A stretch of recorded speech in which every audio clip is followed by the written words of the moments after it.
least to start the show, it is not Gwynn or Chris. It is Sammy and Skraby here on 97.3 The Fan. Sam Levitt joins me right now. How are you, Sam? Thanks for filling in for the guys today.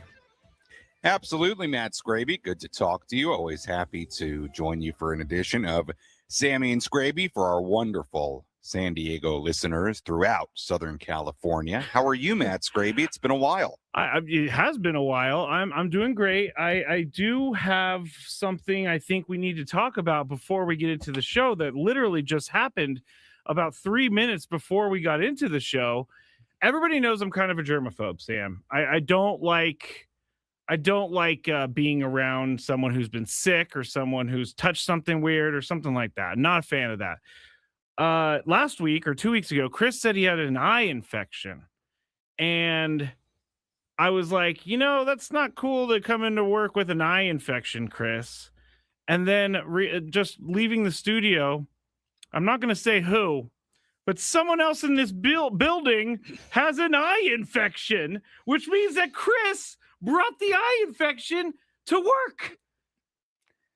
I have a lot of thoughts. Yes. This particular, now, I'm not fully aware of the situation. I did not see Chris. I did not even hear about this eye situation until about 5 minutes ago. But I will tell you. You're out in Arizona, so it doesn't concern you, really. Correct. The experience that I have with this type of eye situation, I remember in summer camp, typically when one kid got the eye infection in a bunk, a lot of kids got the eye infection in a bunk. I got it when I was a kid. Easy to get it. I would be careful if I were you sitting in that chair. I would sanitize.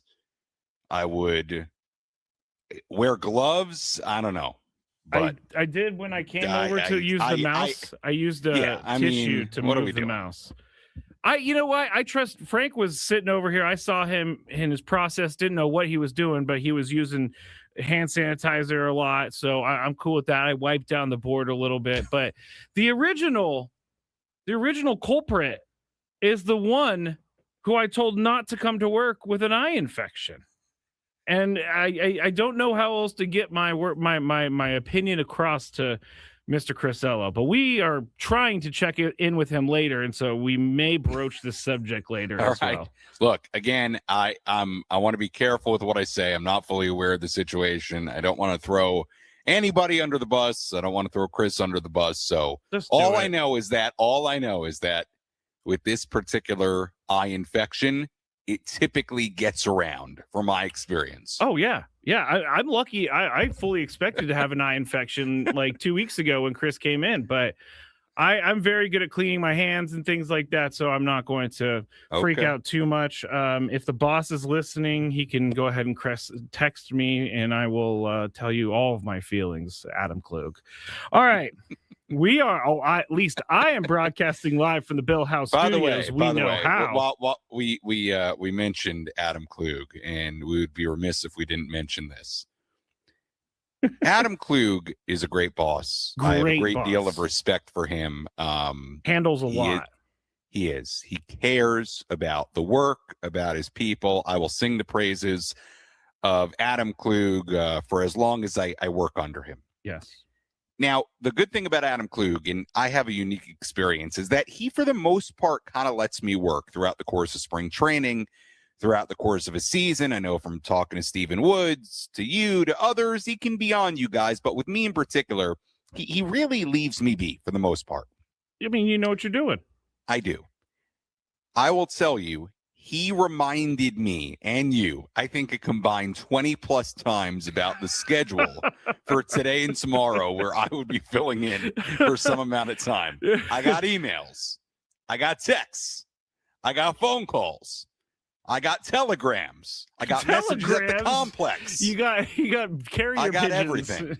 So we made it to 2 p.m. Pacific time on Monday, March 2nd. Both you and I are sitting here in the spots that we said we would be, and we're here, Adam. Yes. And what I will say about Adam on this is that he told me before the year he wants to be more on top of the schedules of the show because, our show has a lot of moving pieces. And so I appreciate that because I can't tell what's going on half the time with the show. But Adam, we're just giving you a hard time. We love you. You're a great boss, and we appreciate you. We'll go forward and maybe revisit this a little bit later. Like I said, we're broadcasting live from the Bill House Studios. We know how. Sam is out in Arizona for spring training. We have a ton of stuff to talk about. Alex Verdugo signs via a minor league deal. I saw an article on MLB.com talking about 5 guys that need to take advantage of opportunities while guys are away from the Padres at the World Baseball Classic. Bad news, Brian Hoeing is shut down with elbow discomfort. And then I wanted to talk a little bit about Sung-Mung Song's versatility because he's playing all over the infield. So anyway, Sam, before we jump into it, I mean, how is life there in Arizona? It's got to be weird to just pick up and move your life for about 7 weeks to a different location. Yeah, I mean, you're not doing it alone. I mean, from the players to the staff to the broadcasters to the media members to the PR. I mean, there are a lot of people doing it, so you're not doing it alone. It is a little weird in this sense that I've been here for 3 weeks and we still have 3 weeks left. That's the weird part. That is weird because you're like, wow, I've kind of been here a while and you're only halfway through. But I like it. I mean, it's a great time of year. It's very relaxed. The baseball is good. Honestly, the hardest part about this spring training in particular has been the weather. And it's not that it's cold. It's not that it's rainy. We've had that before. It's really hot.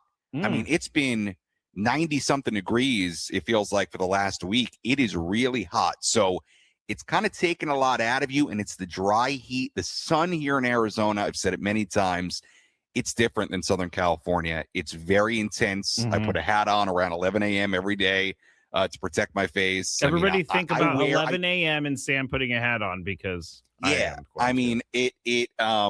I wear my long sleeves as long as I can to kind of cover my arms from the sun.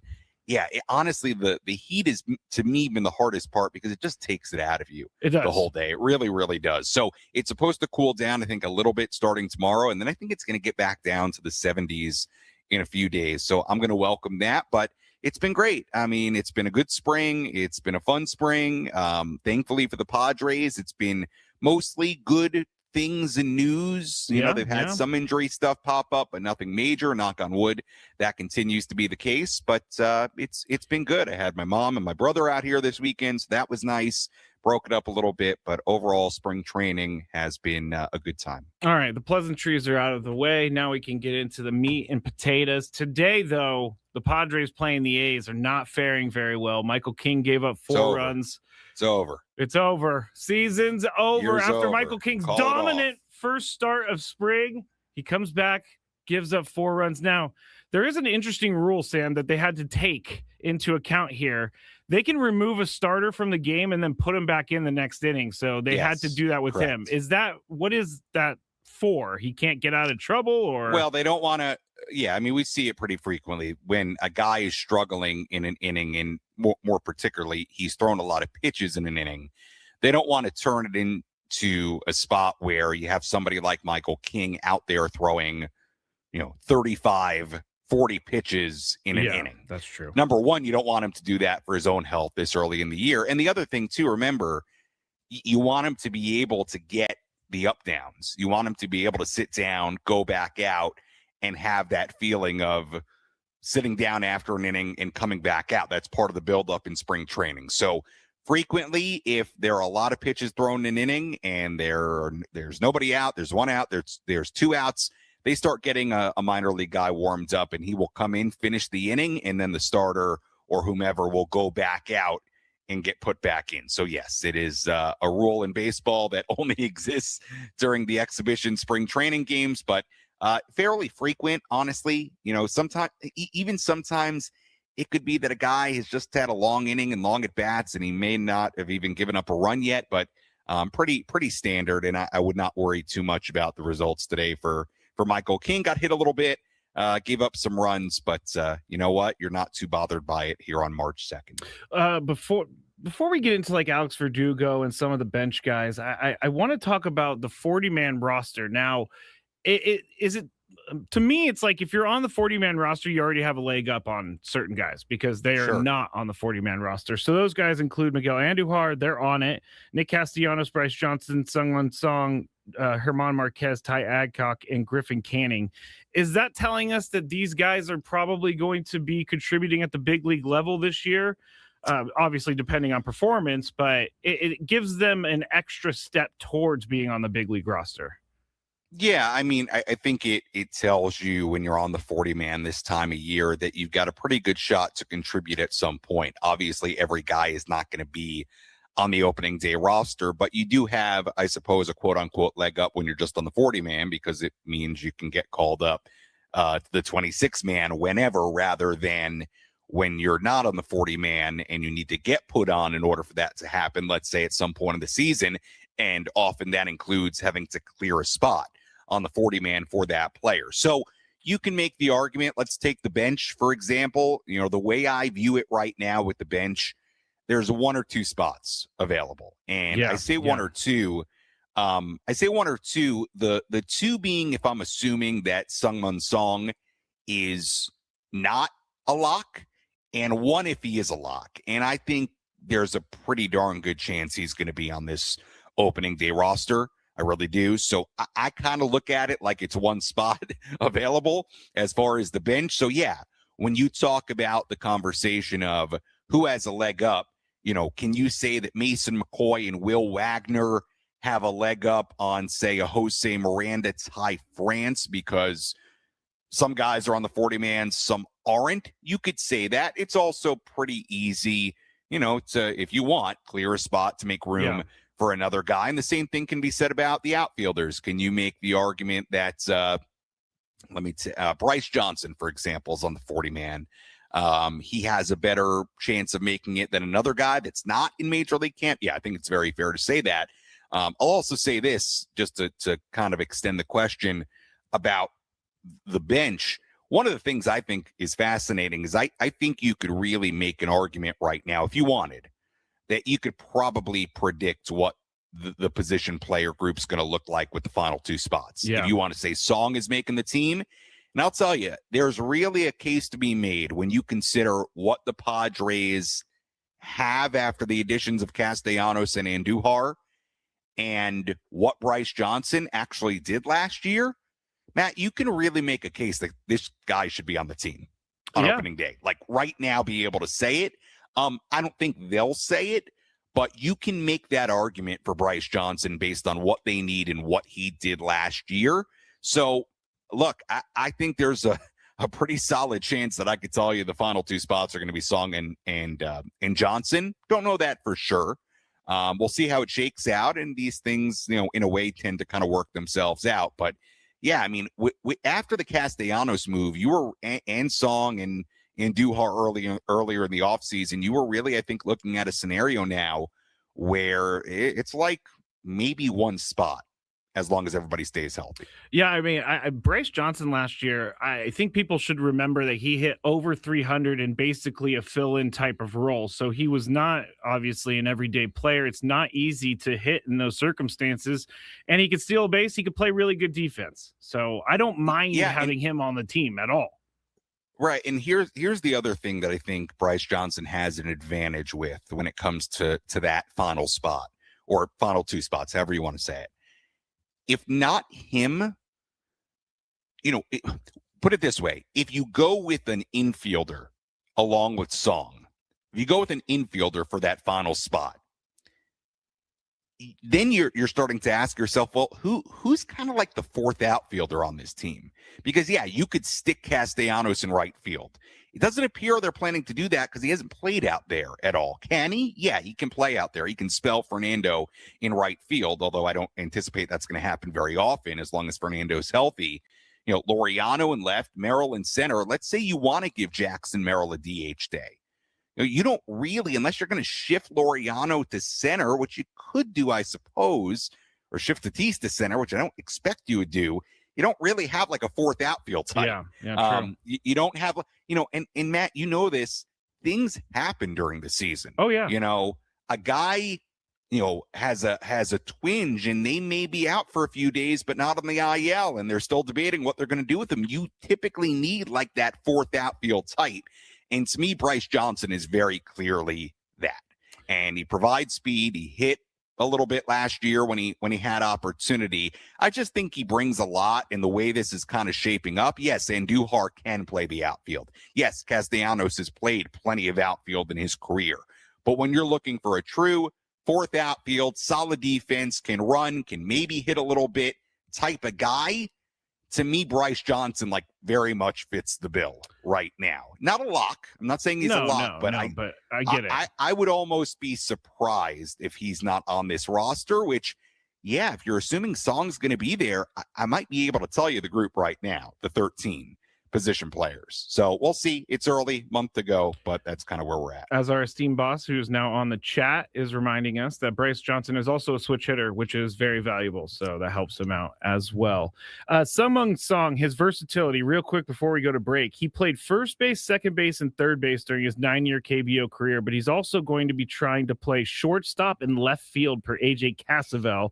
So Stammen said he's not worried about if he's going to pick up the positions. They're confident he's going to pick them up quickly. I saw a couple of his at-bats today, Sam, and maybe we'll go to break on this. Yeah. Is he, Sung Song, do we need him just for defense? Because I don't know that his bat is going to catch up. Well, we're going to find out. I mean, look, I think that's the tough part. And it was actually something I almost asked Craig today during his scrum. And I said, I'll do it a different day because we weren't really talking about him in particular.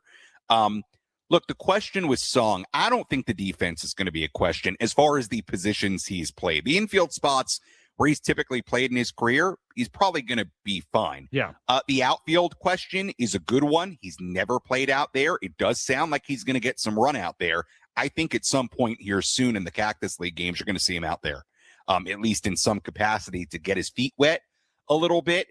How he's going to be in the outfield, I don't know. The bigger question with him, very obviously, is going to be, can he hit major league pitching? And I don't know that you're going to have that answer until he gets the opportunity to do it. And part of what I was like kind of thinking about talking to Craig about today was, how do you evaluate that in spring training? I mean, true. Here's the reality. Like, yeah, he can face guys late in a Cactus League game. Yeah, he can face even other teams better, more major league starting pitchers in a Cactus League game. But the reality is, come opening weekend, come the opening homestand, when you're staring down Skubal and Valdez, not that necessarily he's starting those games, I get that. Probably, but when you're talking about too. like being in the lineup against guys like that, period, across the board in Major League Baseball, can he hit that? You're not really going to know until he gets out there. So it's a good question that we're still trying to figure out. We saw, and I know we got to get the break, but we saw like with Ha-Sung Kim, that transition takes time. Yes. It does. It can very much take time. So that is a very fair question when it comes to Song. All right, we're going to take our first break of the day. Sammy and Skraby filling in for Gwynn and Chris. Tony will be here after the Padres finish with the A's. We will also have Sam with Mason Miller at 2:40. He interviewed him the other day, so I'm really curious to hear all of that. But when we get back, who are the 5 guys who could seize opportunities in spring training? We will talk about them next. When women rise.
something I do quite often is talk without my microphone button being on. Remember to listen around 5:35 for us to announce today's biggest fan for a chance to qualify for a night in our Odyssey Suite at future Padres games with all of the fan staff, catered by Spiro's Mediterranean Cuisine. Register your name at 973thefansd.com/biggest fan in order to potentially have your name called. Matt Skraby, Sam Levitt in Arizona. I am in the Bill House Studios. Tony Gwynn Jr. to join us in a little bit. Mason Miller in about 15 minutes from now. And we may check in with Chris Ello at the end of the show. But I said there are 5 names. Now, AJ Cassavell wrote an article about 5 Padres looking this season opportunity. The first one on the list, Sam, is Sungmun Song. We already talked about him. Next one on the list, Bradley Rodriguez. Now, after seeing him in the playoffs last year, I came into this without even thinking, is he going to be on the roster? I just thought he will be on the roster. Yeah, I don't know that I necessarily looked at Bradley as a lock for the bullpen. Coming into spring training, look, he's obviously somebody that has a lot of potential, throws hard, has electric stuff. The Padres thought highly enough of to bring him up at points last year. But look, I think it's a totally fair point that he is right there at the top of the list as far as guys who can make an impression while guys are away for the WBC, like this article points out, but also to make the bullpen with maybe an open spot or two because of some different injury considerations. So look, he's young, very electric, and I'm right there with AJ who wrote this. That Rodriguez he's got a big opportunity, and I would not be shocked to see him in the bullpen on opening day. And if you want me to, if we can just kind of run down what the pen is. Yeah, go for it. Right now. So what are the locks for the bullpen right now? And you're looking at, unless the Padres use a 6-man, 8 guys in that bullpen. Mason Miller, that's 1. Jeremiah Estrada, that's 2. Adrian Morejon, that's 3. I'm going to say Jason Adam right now because the way he's trended, to me, seems like he's probably going to be ready for opening day. Don't quote me on that, but he's throwing lives. I can't imagine that Cactus League games are that far behind. Again, not saying that for sure, but I think that's a real possibility. So for this argument, let's put him in there. That's okay. 4. Peralta, that's 5. Then you get to some spots. Well, Morgan, that's 6. Yep. So that's 6 right there with Adam that I think are 100% obvious locks. After that, then it gets a little trickier because question about Yuki Matsui, his availability for opening day. If you include him on the opening day roster, that's 7. So it leaves you 1 spot. And to me, when you look at, again, guys in the 40-man, yeah, somebody like Bradley is right there as far as somebody that that you could see as a guy they want to get in the big leagues, get him more experience. He doesn't have to be your highest leverage reliever at all. You can use him in lower leverage spots to build up his confidence. But do I think Bradley's a lock? I don't. Look, there are other guys that could serve roles. You look at the list. Kyle Hart, I think, is really interesting. Is a guy, a lefty that maybe they look at. It could be almost another lefty specialist. Probably not on the roster, but Alec Jacob as well.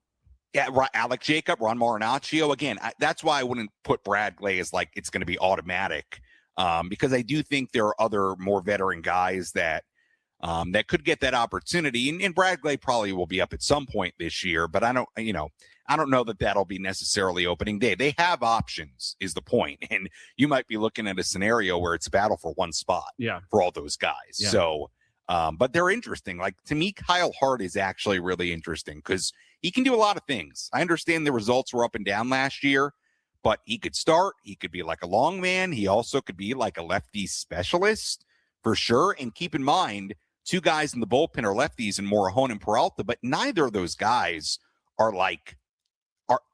they can get lefties out, but they're not lefty specialists. Adrian is one of the best relievers in the game.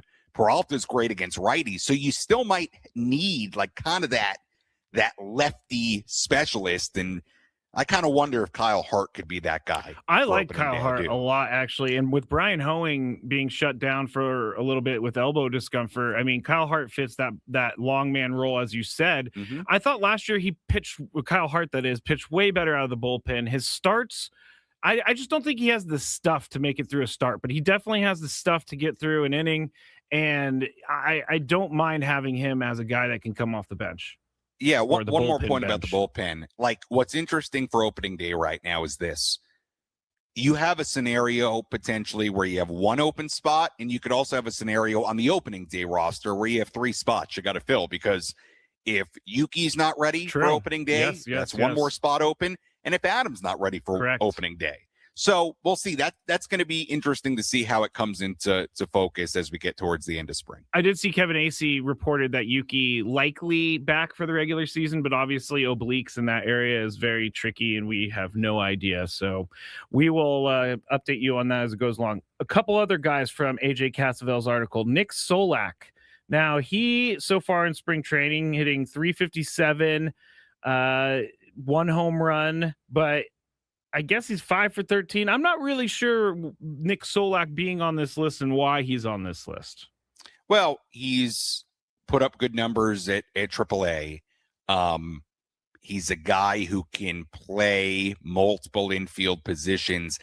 You know, we talked about the 40-man earlier in the opening segment. Yeah. This is one of those scenarios where it's a tough path for him because, again, on the 40-man, you just have guys that kind of do what he guys that do what he also does. Mm-hmm. Again, maybe he's a better hitter, but like Mason McCoy can do that. Will Wagner's on the 40-man, somebody we don't talk about much at all, can do that. Song can do that. We don't know how he's going to hit. So I would think his path to a spot on the opening day roster is pretty tough, but I think AJ Casavel's point in this piece is guys that can capitalize based on guys being away for the WBC and the fact that Bogarts, Machado are away. That certainly will give him more at-bats. And, hey, if he tears it up, who knows, right? Yeah, I mean, it's a benefit if he tears it up, because they also have Alex Verdugo, which we haven't talked about, but we will before we get into Mason Miller. Last guy on the list, Samad Taylor. He's been kind of tearing it up in spring training so far. I don't know where he fits on this roster, but he is giving himself a good shot to be like maybe one of those first guys picked up. Yeah, again, same kind of situation with him in the sense of, and AJ makes the point in the piece, and I think he's right, of, you know, what does Taylor do that Bryce Johnson doesn't do, right? To me, they're probably pretty similar. Fourth outfield types, can bring speed. But again, when you're talking about extensive at-bats, more at-bats than they would typically get if guys were not gone for the WBC, yeah, he's right in that mix of a guy who could, you know, take advantage of the opportunity with more playing time. Yeah. All right. Yes, good breakdown, Sam. This is why we have Sam on the show. He knows all about these guys. He watches them every single day. He comes on our show, and Zach Veen hits a walk-off home run on Friday. If you missed that, by the way, I was talking to Samad Taylor yesterday, and he made the point. We basically have the same name because people call him Sam, like his name's Samad. Yeah. And so next time he's called Sam, both of you are gonna look. Yeah. So he's Samad. Like, Sam, hey, Sam, we need you at bat. And then you run over. Well, I'm technically Samuel, so we both have SAM at the front. Yes, you are, Samuel. All right, when we get back, Samuel talk to Mason Miller, the Padres closer. We'll also talk briefly about Alex Verdugo being added to the team. So the flamethrower up next on 97.3 The Fan. Ben and Woods on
Sammy and Skraby back here on 97.3 The Fan.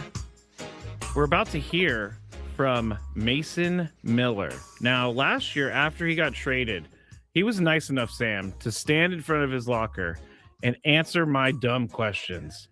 But he just sounded. I remember that. I remember I encouraged you to go up there and talk to him. You did. And I did. And I did. Was very, very nervous inside the clubhouse. I said, Mason's a really nice guy. Why don't you go talk to him? Yeah. And he was a great dude. I was just stumbling everywhere over my questions.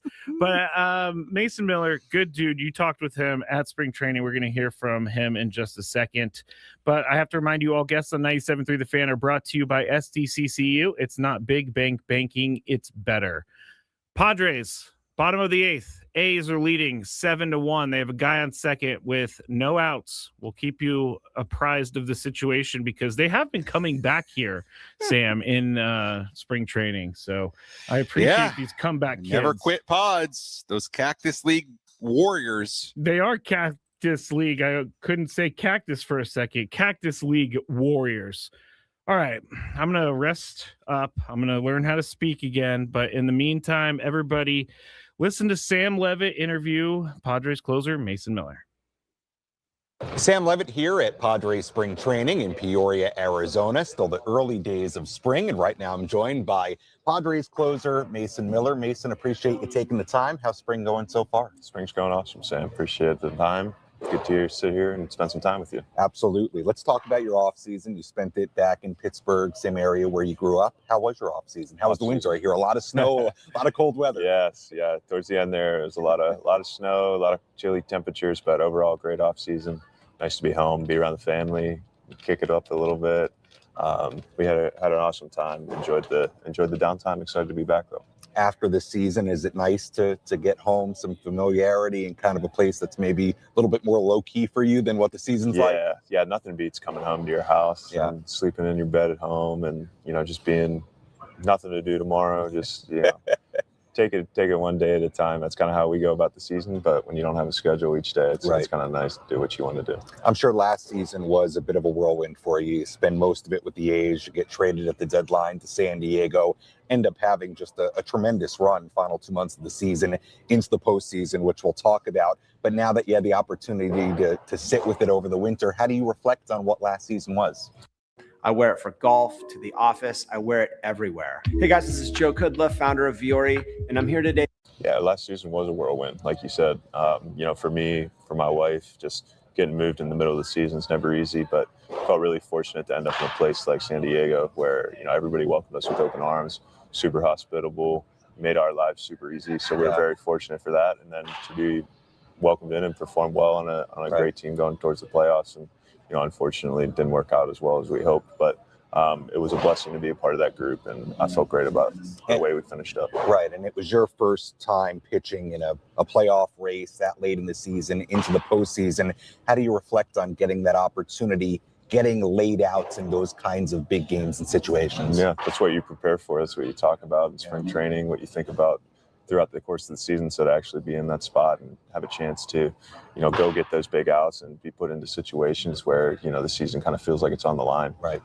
Very rewarding, a lot of learning. And, once you get a taste of it, you want to get back to it. What stood out to you about playing at Petco Park and in front of the fans? Everybody comes and talks about it, quite the atmosphere, but to you, San Diego in particular, what stood out about being a Padre? Man, it was just every single night packed out, energy. And obviously, having played there on the road, you kind of know the atmosphere that you're going into. Right. But just the excitement and the care and the support that the fans have is really one of a kind. And I'm truly honored and grateful to be able to go out there and play with those fans behind us. Fast forwarding to the postseason, it was really amazing. You faced 9 batters. You struck out 8. In the process, you threw the fastest recorded pitch in postseason history at 104.5.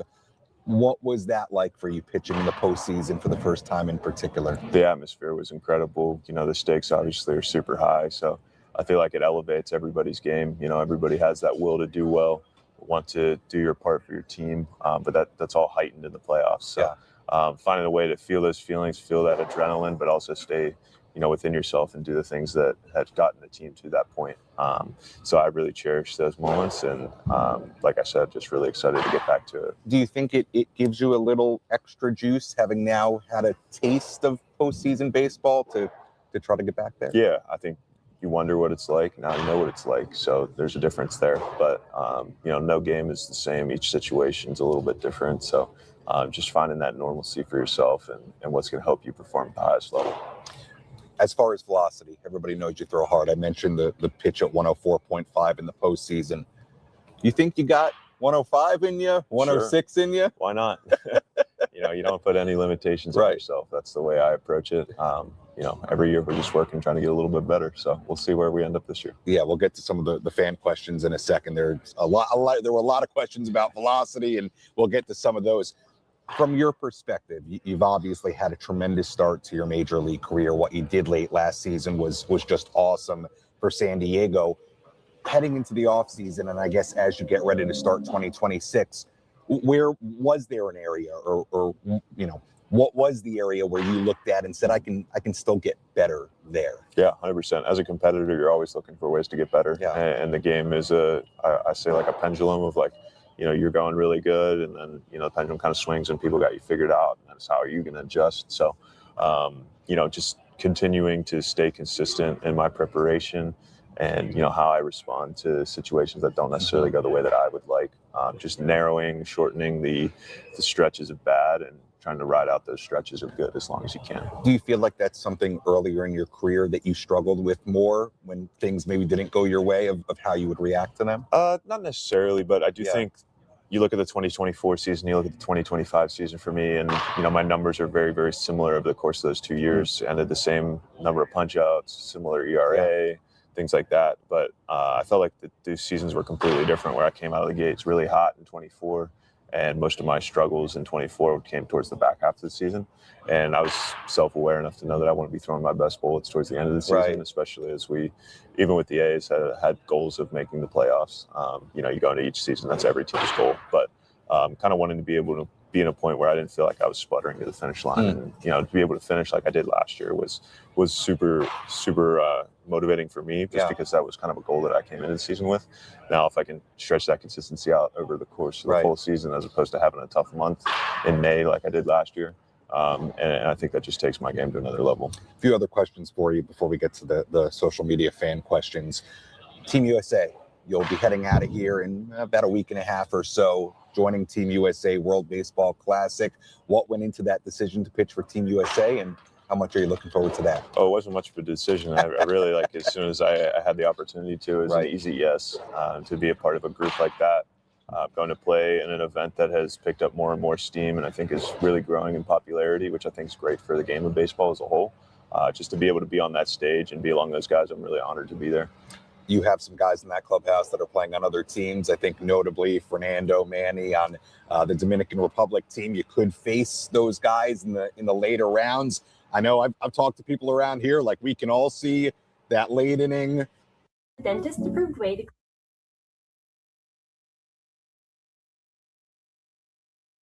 matchup, Mason Miller against the middle of the order. Manny, Fernando, have you thought about what that could be like? Take it one game at a time, but I know they're getting some reps in the lives. So, all right. We're feeling it out a little bit, but you welcome competition at the highest level, and we have some extremely talented guys in our locker room. So to get the chance to match up with them, that'd be good. And you definitely want to get the upper hand, because you got to spend the whole season with them too. That's right. And you want those guys hitting during those games during the regular season.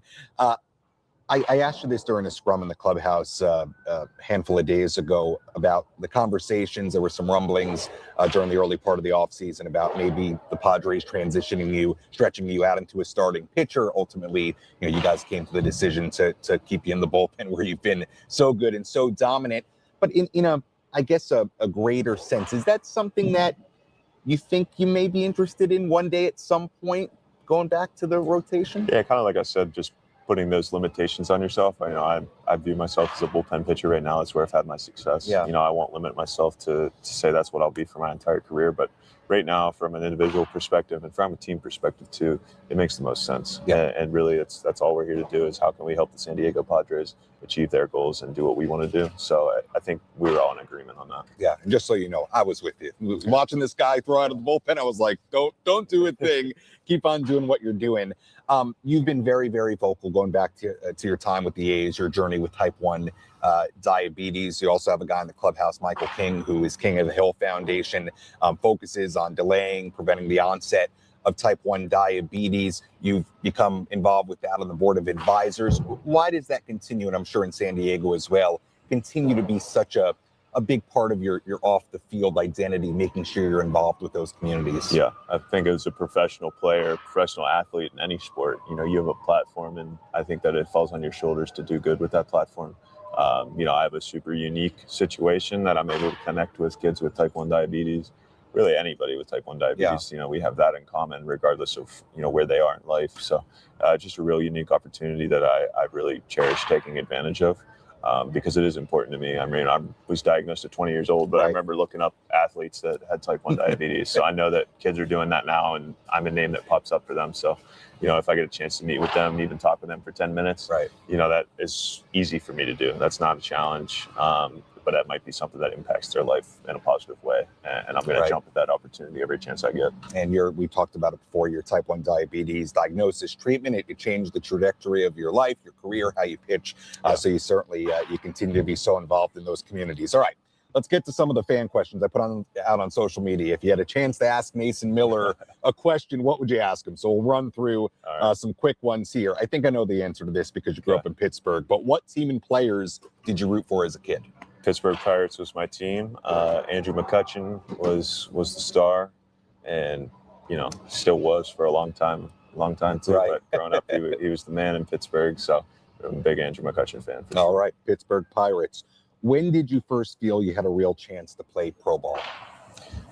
That's a hard question. You know, I even going my 5th year after COVID to Gardner-Webb, that was me going all in on baseball. But you know, no opportunity is guaranteed in this game. Injuries can take things away at any turn, any point.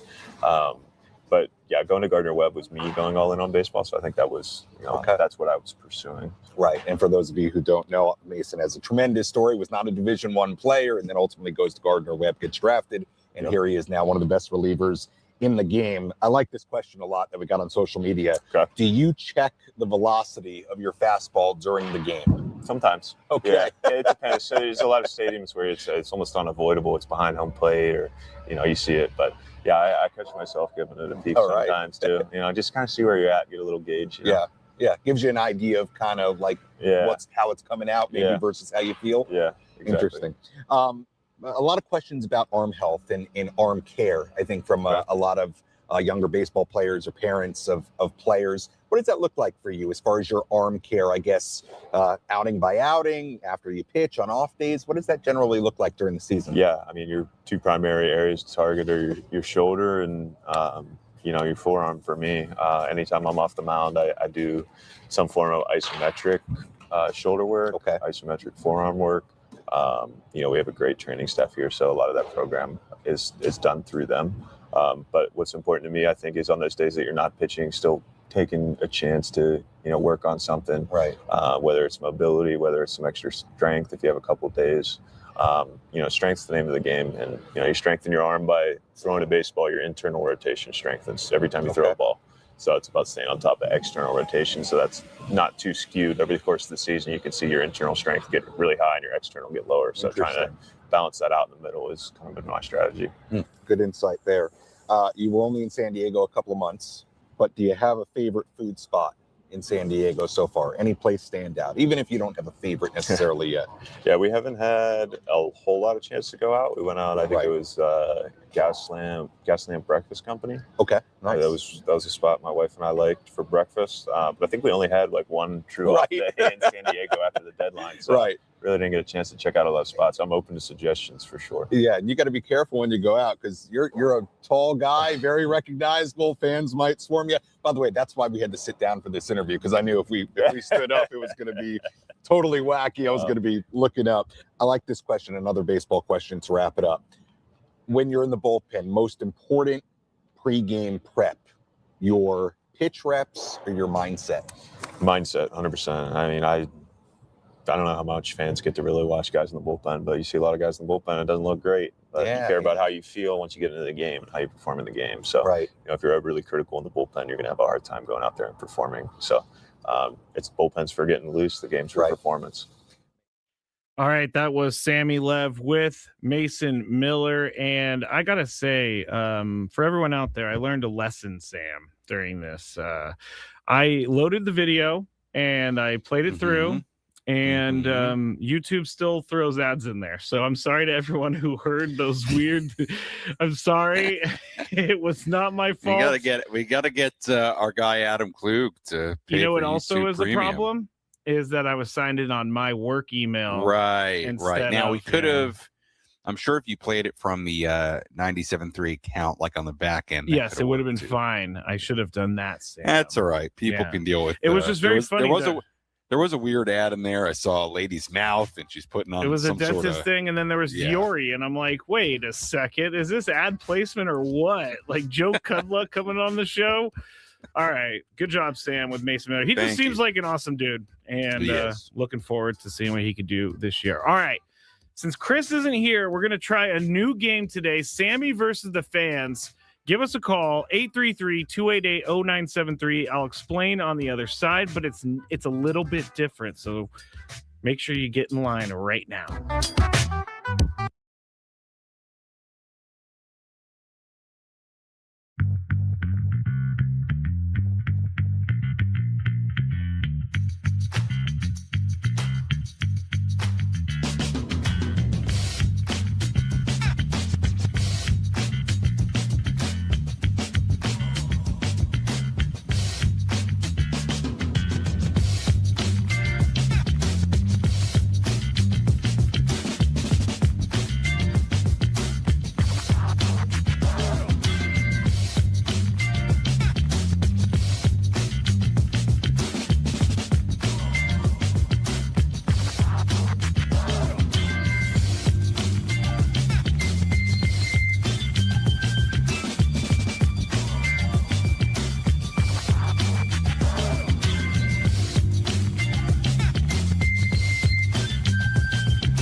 right.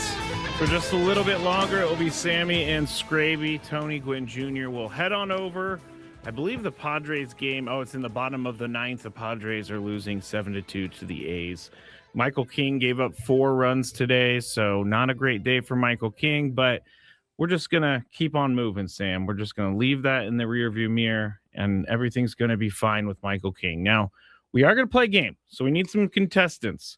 833-288-0973. Get in line. We're going to play Sammy versus the Fans, where you will be qualified for a chance to win a pair of tickets to Field of Dreams Festival at Petco Park on June 13th, featuring Slightly Stupid, Sublime, and more. Tickets at Ticketmaster.com.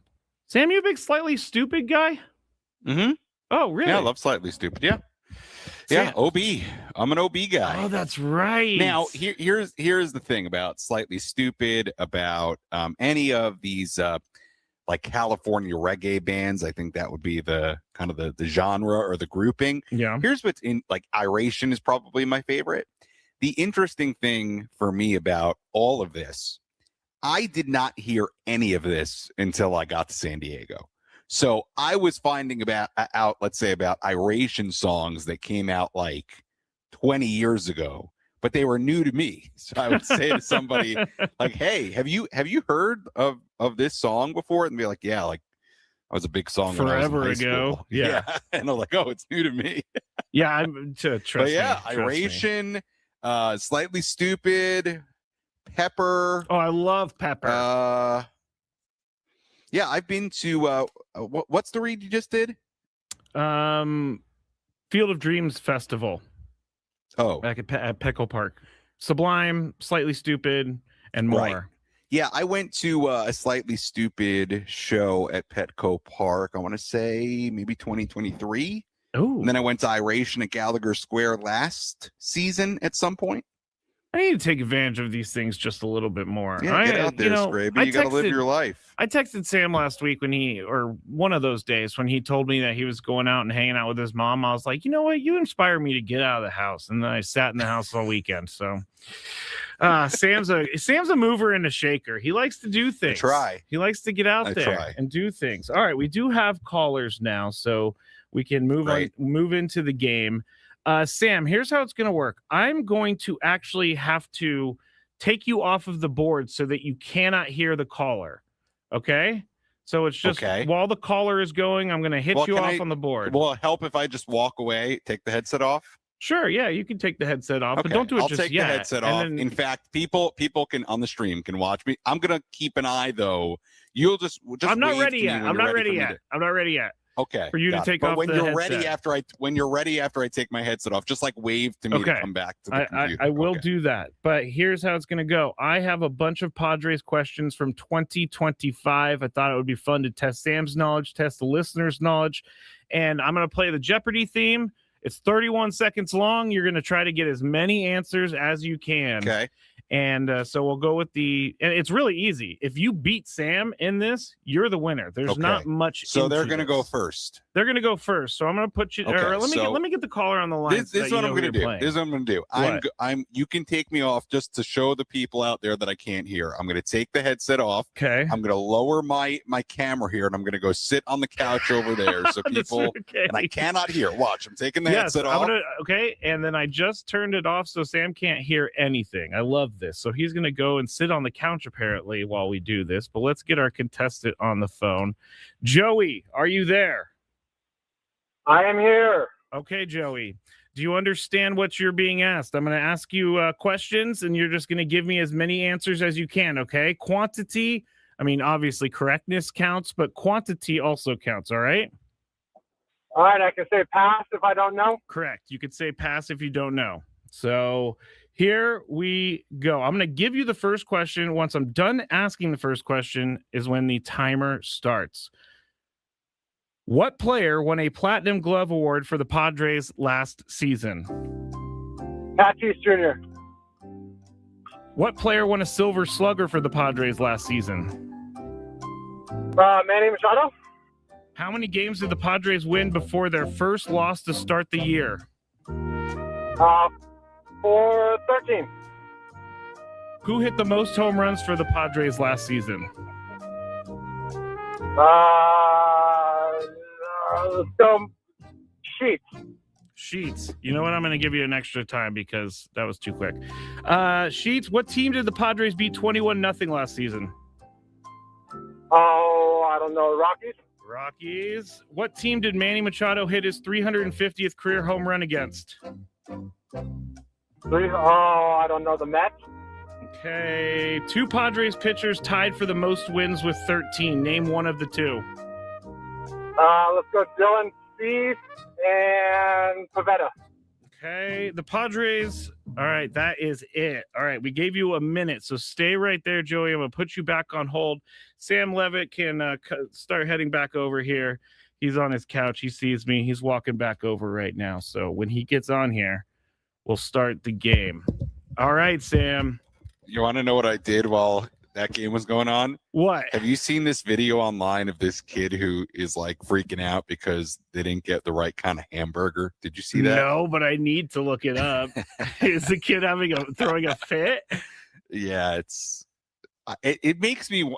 We can have a conversation. Okay, about it later. all right, Okay, all right. get to the game. Here we go. All right, so here's the game. Actually, we're going to end up giving you a minute because that was quicker than I thought. So I'm going to play the Jeopardy theme twice. I'm just going to ask you questions. Somebody commented when I went to sit on the couch, Sammy going to start swiping now.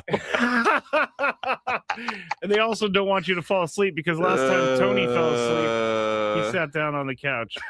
All right, here we go, Okay, Sam. yes. All questions from 2025. 2 Jeopardy themes, and you'll see how many you can get. I'm going to ask the question, and then I'm going to start the timer. What player won a Platinum Glove Award for the Padres last season? Fernando.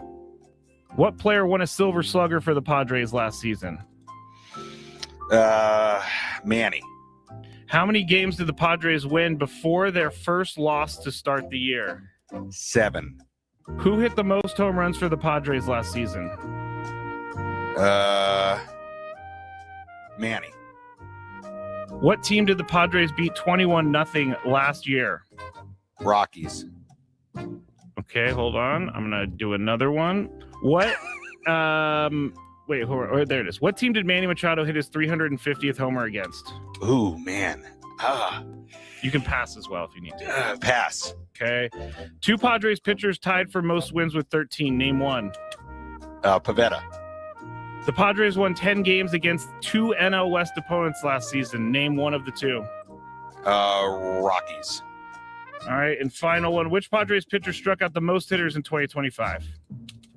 Padres pitcher that struck out the most hitters in 2025. It's got to be Pavetta, I would assume. Pavetta. All right. Joey is still on the line. I'm going to bring Joey on. So both of you guys are done. Hello, Joey. Are you ready to check everything?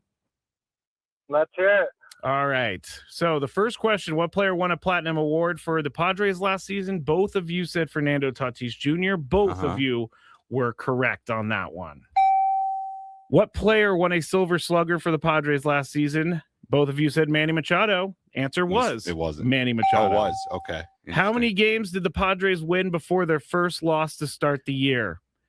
Joey said 13. Sam said 7. Answer is 7 for Sam. Yeah. Who hit the most home runs for the Padres last season? Joey said Sheets. You said Manny Machado. Answer is Manny Machado. Yeah. What team did the Padres beat 21-0 last season? Both of you said the Rockies. Both of you were correct. What team did Manny Machado hit his 350th career homer against? You passed. Joey said Mets. It was actually the Giants. I swear Giants was on the tip of my tongue. It was a day game. I remember it. I think they Giants ended up was on the losing tip of my game. tongue. That would, if I were guessing that, I'm not kidding. That was about to be my answer, but I wasn't sure. I believe you. 2 Padres pitchers tied for the most wins with 13. Name one. Both of you went with Pavetta. Both of you were correct. The other, Adrian Morihone. And then basically Sam takes the cake in this one. But Joey, because you are our test subject, you're going to win the qualification, okay? Awesome, man. Thank you. No problem. Stay right there. I think that's a decent game. I think I may have found something. You know, I hadn't thought about that in a while. How about that? Adrian Morihone had 13 wins. That's crazy, right? That is wild. That is wild. That's wild for him. So again, and I haven't thought about this stuff in a while. So you're telling me that Morihone and Pavetta were tied for the team lead in wins. Let me just double check, but I'm pretty that sure. is remarkable that Morahone tied Pavetta. Well, he always came in with the game tied. Yeah, that's remarkable. Wins going back to last year. Yep, both of them 13. Wow, that's remarkable. Wow. Also, you said which Padres pitcher struck out the most hitters in 2025. You said Nick Pivetta. It was actually Dylan Cease.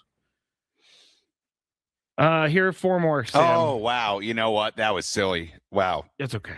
Dylan Cease is so far from my brain now. That's really silly. Had you asked me this 3 months ago, to be honest, that's so interesting. Cease didn't even enter into my You've already, my brain. I mean, you haven't seen him once this spring training. You're already on to 2026. It was obviously Cease. Wow, he was not even like in my brain as part of that question. Yes. 4 questions quickly. 2 Padres pitchers pitched a complete game last season. Name one. King had one, and King had one, and it was. You're gonna kick yourself. I don't think. Well, King had one. You're saying it's somebody I wouldn't expect? Yeah. Really? Early in the year. King had one. Yeah, you're correct. Early in the year, somebody I didn't expect pitched a complete game. Yeah. For the first time in their career, I'm still giving hints. Hold on.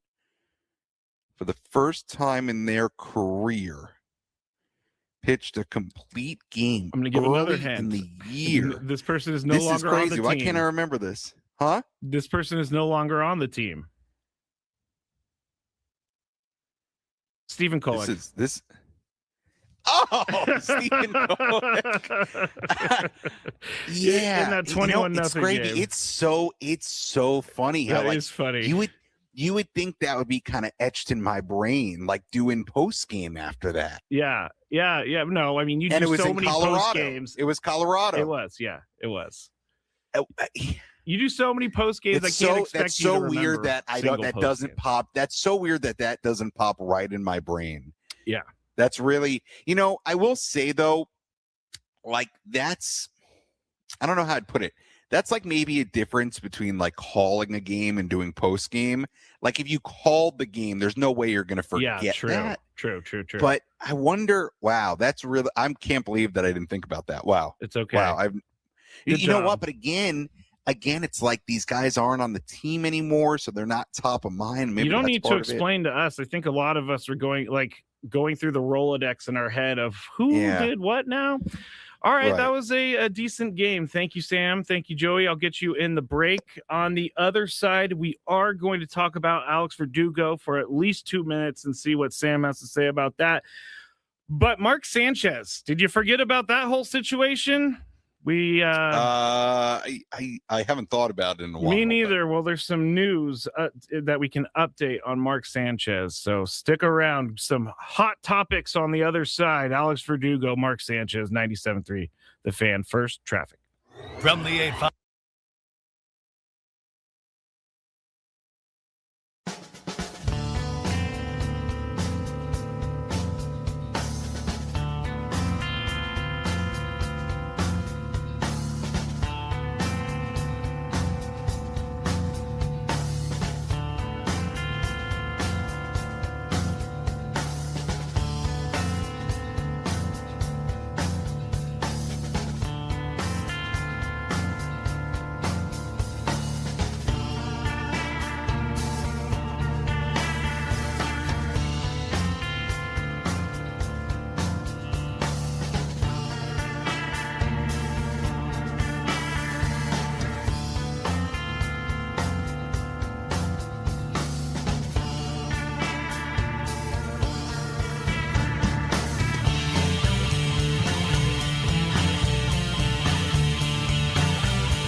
Broadcasting live from the Bill House Studios, we know how. 97.3 The Fan, Sammy and Skraby for just a little bit longer until Tony Gwynn Jr. makes his way over from that Peoria Stadium to his humble abode. I believe they're calling it Narnia because of all the closets that he has in his place. But Sam, do you know where Tony and them are at? Are you close to them? Or why don't the Padres put you up in something like that? What are you talking about? Tony's place, like the Padres. My housing? Yeah. Oh. What are you talking about? No, sorry, I was putting on my headset. Well, my housing falls under the station. True. So, to be honest with you, the situation with my housing is really good because here's the deal. This is what happens with Adam Klug and I. My first time at spring training, this was my second season, and Adam handled the housing. Now, this is not me throwing Adam under the bus. That's a tough job. It really is. It's very difficult to find somewhere that's affordable for 6 weeks. I mean, it's not the easiest thing in the world. And I think there are a lot of teams out here in Arizona who this is not like an easy task when you're talking about this level of this number of people that have to get very short-term housing. And with the Padres, it's all over the place. You've got some people in hotels, you've got some people in apartments, you've got some people in extended stay places. Gotcha. So we booked an extended stay place, and I think I've talked about this many times before, and I talked about it during the course of 2023 when I was there. It wasn't great. And I don't have super high standards. I'm really not a diva. I'm really not look, I lived in a lot of places before I got to San Diego, and some of them weren't great. Yeah. I didn't need much to be happy as far as my living situation. This place, it was bad. It was bad. It was a tough hotel to spend 6+ weeks in. It was. Put it this way, there were multiple cockroaches during my time. What? Yes. Okay. That's were Chris and Frank like inhabiting your room or something? That's all you need to know. Okay. I'm not even saying the place. I'm not even throwing the place. We're gonna move right on because cockroaches are some of the grossest things in the entire world. Yeah, I had a cockroach infestation in San Francisco, and it was disgusting. Okay. So I bring that up because the next year I said, I'm not staying at that place again. So this is how we're going to do it. You tell me what's the budget, and I'm going to try to Airbnb this and do it myself. And Adam, this is the great thing about Adam. Adam really, it's at least for me, he lets me do my thing. Same thing with this. Like, hey, as long as it's the right price and it's within the budget, he doesn't care. He's like, do whatever you want. Whatever you want to do is good. Just it has to be in the budget. So, I've now taken it upon myself to get the Airbnb, and this is actually my third consecutive year at this Airbnb. At the same one. That's nice because you know what to expect. Now, I have always thought, what if and it's a good place. It's nice enough. Yeah, it's very good. It's well kept. The guy who runs it, I know pretty well now. So, and it fits under budget. So back to your original question. It's kind of nice because I kind of get to dictate my own housing, and that's kind of nice. That is nice. Having control over a situation is nice. I've always thought, what if for some reason you're off calling the Yankees now because that's what you're destined for, and they said, Skraby, you need to go out there for 6 weeks. Does your place allow pets? Because I would have to bring my dog with me. That's a great question, Skraby. I don't know. I never worry about it. Yeah, I don't know. I don't know what this Airbnb's policy is. I'm sure there are Airbnbs that do, but I can't imagine it's all of them. That's no, it's not all of them because I've looked into this before, and some of them are okay with dogs, and then some of them charge a lot for dogs. Now I think things like that are doable. I'll give you an example. I believe AJ Cassavell has his dog out here. Oh, Moose. I think he may be in an Airbnb as well. So, yeah. I believe AJ's got his dog. I know that, or at least did have his dog. I don't know if it went back to San Diego or at some point, but he just sent him home. He had. He was like, "Go home." Bad dog. Jocelyn says she's from Phoenix. Where was it, Sammy? It was down Bell Road, wasn't it? And I'm not going to make you say which gross place. I'm not saying which one. Wasn't on. I don't want to say. Okay. All right. Let's move on. Who's sponsors, who's in talks. Yeah. That's a good idea. I really, and I know not everybody on our station abides by this, I really try not to trash brands because you just never know who's When a you sponsor, okay, you're right. who's talking to who. This is when my Matt policy is Skraby I don't needs trash to brands. shut it and move on. We're going to talk about Mark Sanchez in just 1 second, but Alex Verdugo, he signed a minor league deal with the Padres over the weekend. I know what they're doing. They're trying to maybe get something out of Alex Verdugo. He's 29 years old, so he still has some age on his side, but he hasn't been great in the last couple of years. I mean, what do you, is this just a depth move, hoping that he does more, or what do you think? Yeah, I mean, before I get to the player, here's what's funny, and I told this story this morning. So I'm sitting there yesterday. I didn't go to the game yesterday because my mom was still in town, and I had some plans with her. But I'm sitting there. It's kind of late. It's like maybe already like 12:30-ish, 1 o'clock, something like that. Sitting on the back patio. Guy comes out of the lunchroom. Looks like Alex Verdugo. This is before there was any reporting. This was before anything. I personally, and I'd say if I did, I personally did not hear anything about it. Yeah. And it looks like Alex Verdugo.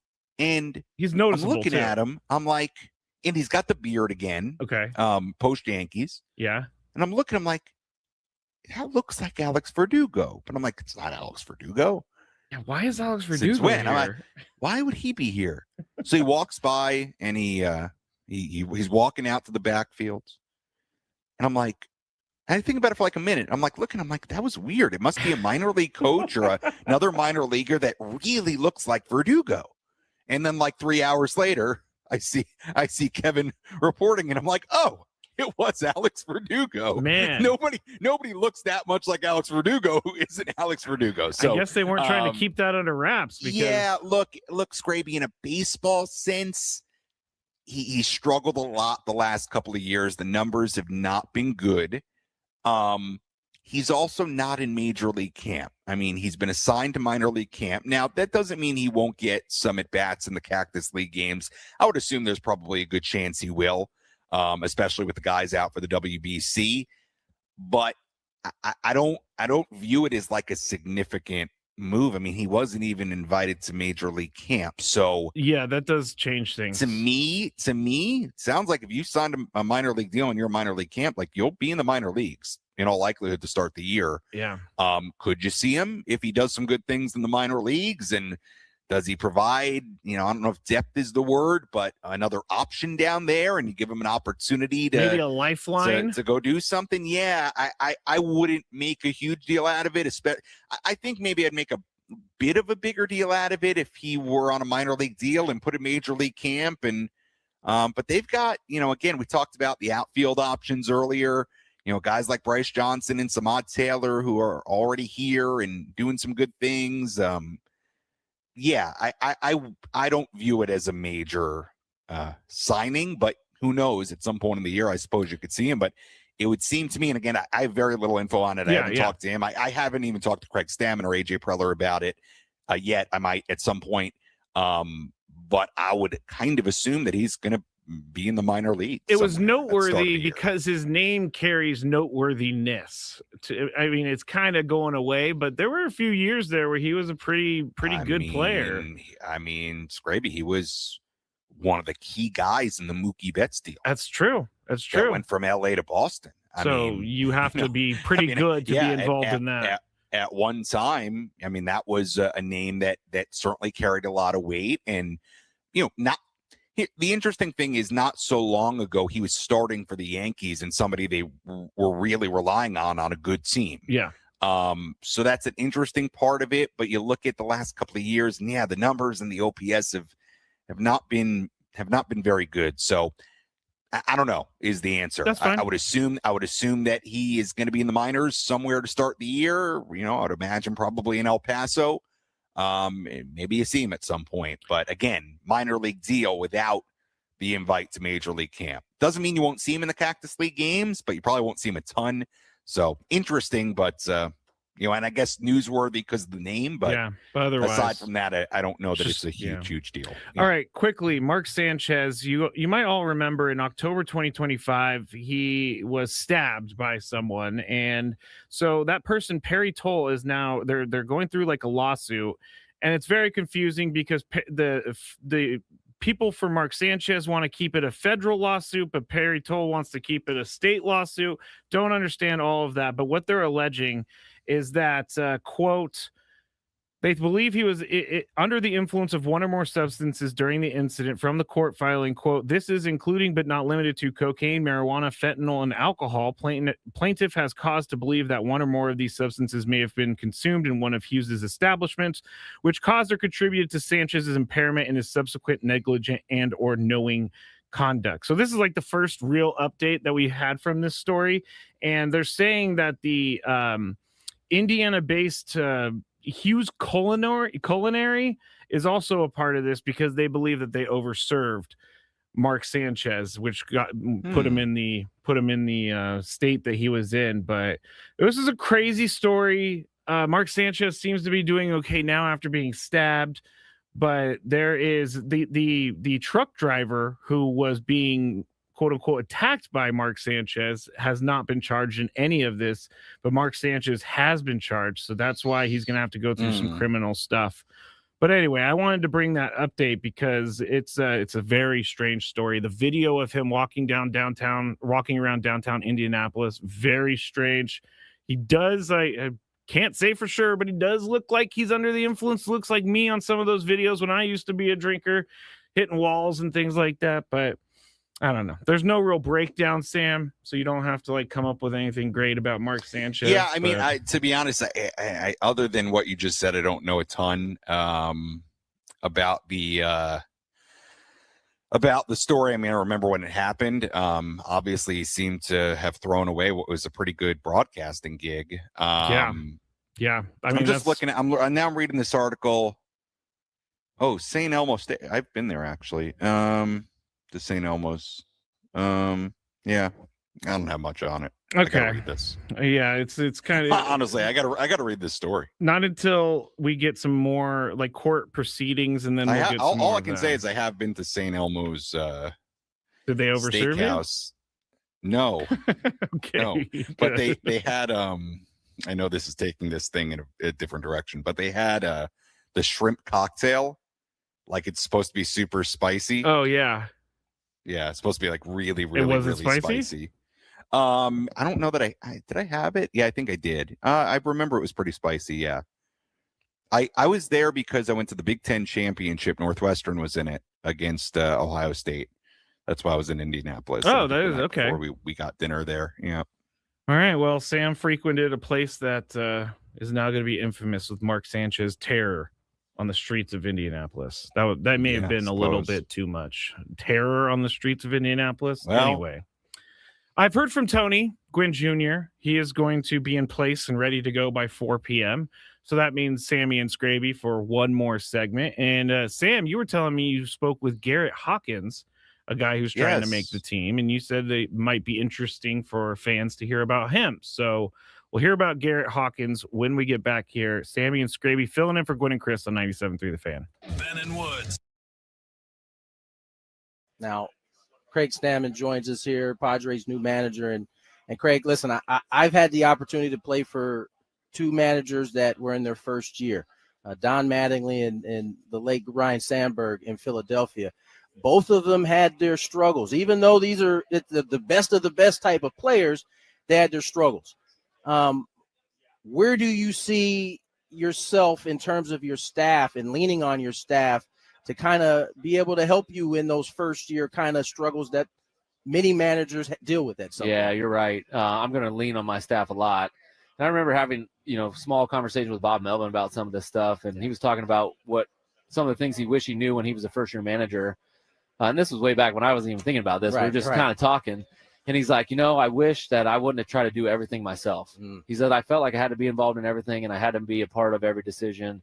And he goes, it's just not the case. He goes, there's a few things that I do need to be in charge of and as the manager, but I got good people around me. If I got good people around me, I just got to be able to trust them. Right. That'll be the hard part. But we're going to build that trust within the clubhouse, within the coaching staff. So I'm not doing it all myself. We're going to share responsibility. We're going to share the successes. I'll take the blame, and then we'll see where the dust settles. But I'll, obviously, hopefully gain a lot of experience where we get to the end of the season and we're in that playoff hunt. Yeah. That we're rolling and we're humming and we got a good process going. Now, you mentioned, kind of building off what Mike has done here the last couple of years, adding to his legacy. You obviously have your own strengths, though. Where do you see your strengths being able to be applied to this ball club and how it may be of help? Yeah, Mike had so much experience of organizing, how to be a great baseball team. He'd been mentored by many great managers, right. And he'd taken a lot from those guys. And I just listened to what he had to say about that stuff, and I saw how he did it, observing and listening to how he kind of went about his business. So a lot of the things that he did, I'm going to probably keep doing the same thing. What I think I can add is maybe just I'm a little younger. I got a little bit more energy. Yeah. I've got some relationships within the clubhouse that are maybe a little bit different. Does that give me the avenue to push them in a little bit different way, or like sneak in there to get them to do a few things that they haven't been quite open to in the past, maybe I don't know. We'll find out. But, I'm going to treat them, with respect and hopefully get that respect back. And we're going to try to make this team as best they can be. Craig Stammen joins us here, Padres' new manager. And Craig, you're clearly coming this with your eyes wide open with this situation. I heard you say partnering on multiple occasions up on the stand there. What does that look like for the fans who are listening and may not know what partnering looks like? What exactly is that? Yeah, partnering, it's a give and a take. We have relationships with our families, our moms, our dads, our wives, our kids. It's not always my way or the highway. Right. There's got to be, even in this decision to become the manager, there was a lot of give and take with me and Audrey, deciding what was important to her and what we were going to miss by taking this, what was important to me, what I was going to miss in this, and then coming to a decision that works best for both of us. And I think those types of things can happen throughout the year with players, trying to get them on the field to do certain things in practice or in the game, but like partnering them in the way that's like, it's not just my decision. Right. We're in this together. We're accomplishing a goal together.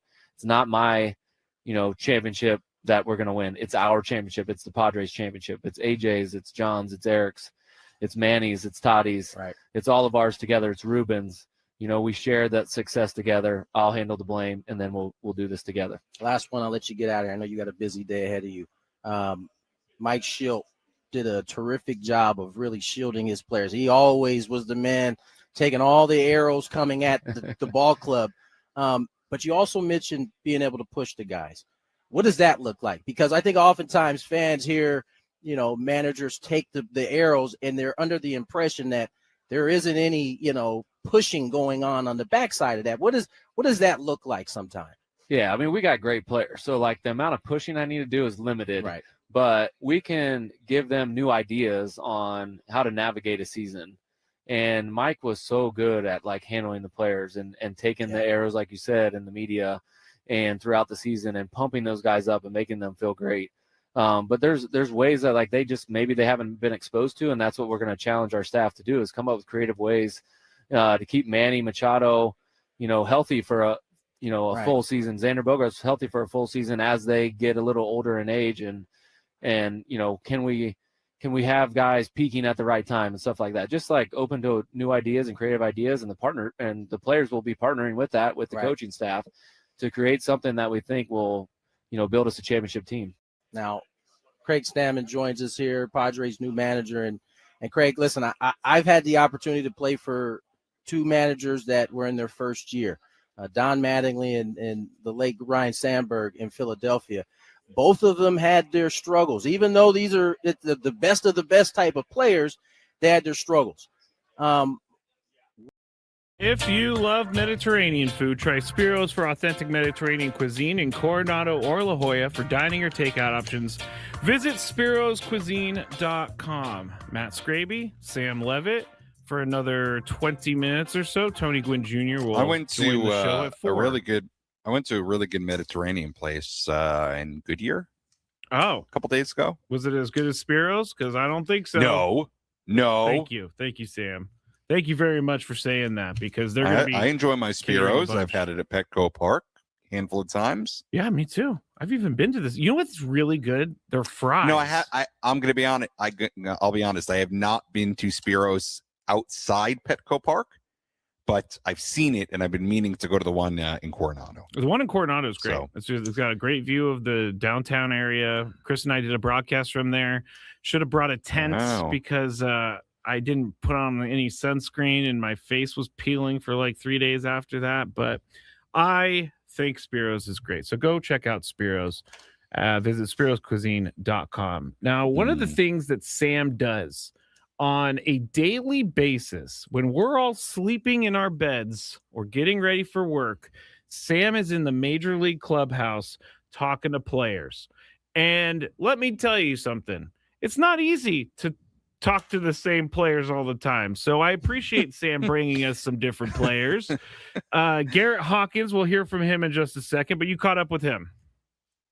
Yeah, and you're right. Look, spring training's a really interesting time of year because we're here for a long time, and you can't interview, the Mason Millers, Manny Machados, Fernando Tatis Jr.'s every day. Yeah. You just can't. Okay. And keep in mind also, you talk to these guys a lot throughout the year. So you can't burn it all out. You can't bombard them by in the end of first March. day. And to be totally honest with you, then there are always things to talk about, but you have to be mindful that it's only March. And the first week and a half, 2 weeks tend to be very, very busy with a lot of TV cameras and a lot of scrums, and then it kind of slows down and it goes through the ebbs and flows the rest of spring. So Garrett Hawkins, young pitcher, very, very talented, and I think it's becoming pretty clear that he's going to be a part of the Padres' plans. He's done a very nice job in the Cactus League, throws the ball pretty hard. For context, last season, he had a stretch between high A and double A of 38 consecutive scoreless innings. He posted a 1.50 ERA. Wow. On the year between the two levels. He struck out 80 batters in 60 innings. He had a really, really, really good season last year in the minor leagues, got up to double A, and I think is somebody the Padres are excited about, and he's done some good things in Major League camp. He's not a 40-man guy. Not sitting here saying he's going to make the bullpen on opening day. He'll be in the minors to start the year, but I would put him in a category of if he has a good year in the minors, like I kind of put him in the Bradley Rodriguez category of last year, where I would not be shocked if this guy is up at some point this year, certainly next year. So he's somebody certainly to keep an eye on. He's like another one of these embarrassment of riches guys as far as, kind of high octane guys, relievers the Padres have in the system. Bradley is certainly another guy in that category. So he's somebody you should be excited about. He's also from Saskatoon in Canada. Okay. So yeah, I love how Sam guy. knows all this stuff about these grew people. up in a small town outside Saskatoon, if you've ever been there. So he's an interesting guy, and he's been very, very good for a while now. All right, let's we have two clips. Here is the first one. This one goes over a couple different things. So here is Garrett Hawkins with Sam. If you look at what you did last year, you had just a remarkable run of scoreless innings and dominance. How would you sum up what last season was in the minor leagues? Yeah, I think just a good bounce back year coming back from injury. Was really happy to kind of just get on the field, especially at the beginning of the year. Was just kind of happy to be out of the complex and back in an affiliate. And I think that's kind of just what I took during the year, just not trying to think too much and just kind of take it day by day and just be happy to be there. And I think I just played a lot looser and just trust myself a bit more. From a pitching standpoint, what do you feel like worked last year? I think, just staying loose, not trying to overthink things, just trying to throw the ball hard, I think is the biggest thing for me. Kind of got into like a slump where I was just trying to be too robotic and thinking too much.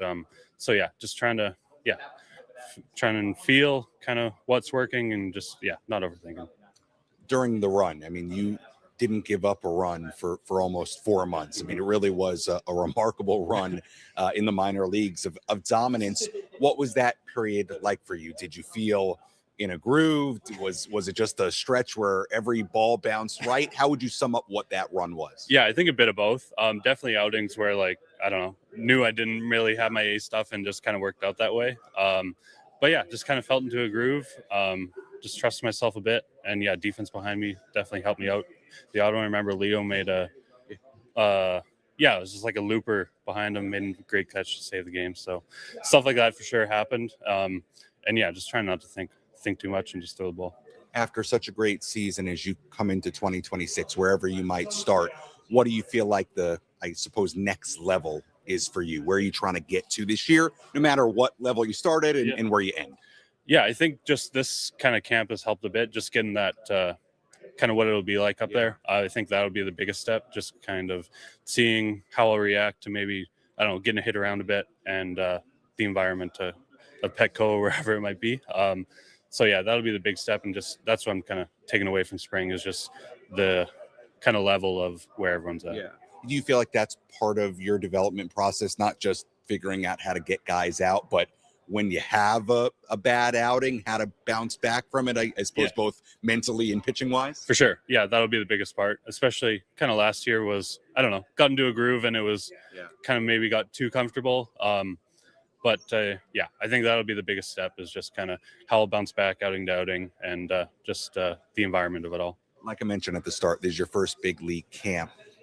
Obviously, you have steps to go before you make a major league debut, but has this been good for you in a sense of maybe it feeling real close? Like, do you feel like no matter how long you're here in major league camp, this maybe gives you kind of an extra boost of, hey, I'm getting there? Yeah, for sure. Yeah. And yeah, yesterday too, got to face some of the Giants starters. So that was a big step, I think, for me, just knowing like my stuff will play here. And it's just kind of, same thing, just how I'll react to being up there. So, yeah. All right. That was Garrett Hawkins with Sam Levitt. At some point, I think it was earlier today. But first, before we get into talking about Garrett Hawkins, I totally forgot that we need to deliver our traffic report to everybody out there. From the 855 Kent Ross Traffic Center. Injured? Demand justice. Demand Jurowitz. 855GetRoss.com. Here's Kelly Danick. Traffic is brought to you by the Caltrans Stormwater Program. Visit cleanwaterca.com. Got a few problems here. One of them, a ladder in lanes, northbound 15, right before Friars Road, a metal ladder, and looks like a vehicle hit it. Now we got metal debris all over the place. That's north 15 before Friars. Also on the Kettner on-ramp to southbound 5, a collision, and southbound 805, an accident right before Nobel. Appears to be blocking the HOV lane. Welcome to Trash Talk. Our guest, Chip Bag. What's up, Chip? Been on the road a lot. That's not where you belong. Right, because then litter gets in our waterways. Let's change this. Put me in the bin. That is where I belong. Visit cleanwaterca.com. From the Caltrans Stormwater Program. All right, there you go. Ladder on the roadway, always with in the afternoon for some reason, Sam, there's always a ladder in the roadway. Back to Garrett Hawkins. So you were we just heard from him. Now, I do like a guy who's able to go 4 months without giving up a run. And you were talking about like the mentality of everything. That's a pretty, I would say that's a pretty tough thing mentally to get through. Like every pitch your streak could end, but he went for what was the actual number? 38. 38. Yeah, 38 consecutive scoreless innings. That's it was crazy. About 4 months. That is crazy. Between giving up runs. I was going to bring up the other clip, but as you know, Sam, I'm here by myself, so let me do it real quick. I did not do this very smooth whatsoever. I'm not going to put this one on the camera. Okay, I got it. I was ready to fill some time. Say it. Well, you can fill some time in just By the way, before you play this clip, yes. I just want to point out, like, we are such a unique radio station that on the afternoon drive time show, we're sitting here talking to minor league pitchers. Like, it's fun. Yeah. It's actually very fun to be in a place where this kind of plays and the Padres are so important. I was just thinking, like, where else? What other city would they be doing this? Nowhere. Really. I mean, we are a very unique sports town because I grew up in the San Francisco area. I mean, if it wasn't the 49ers, then it was maybe the Warriors. If it wasn't them, it was the Giants, maybe the Sharks. But you're right. And people cannot get enough Padres stuff. And so that's why you're out there, and that's why we bring it to you. But here's Garrett Hawkins continued with Sam. Well, Garrett, first let's start with your time here at Major League Spring Training, your first time in Major League Camp. The results in the Cactus League games have been really good. How has this experience been so far? Yeah, it's been really good. I'm just kind of taking it all in, being around all these great players. And yeah, just getting into the environment of kind of big league spring training game and kind of simulating kind of what that'll be in the future. And yeah, happy to be here.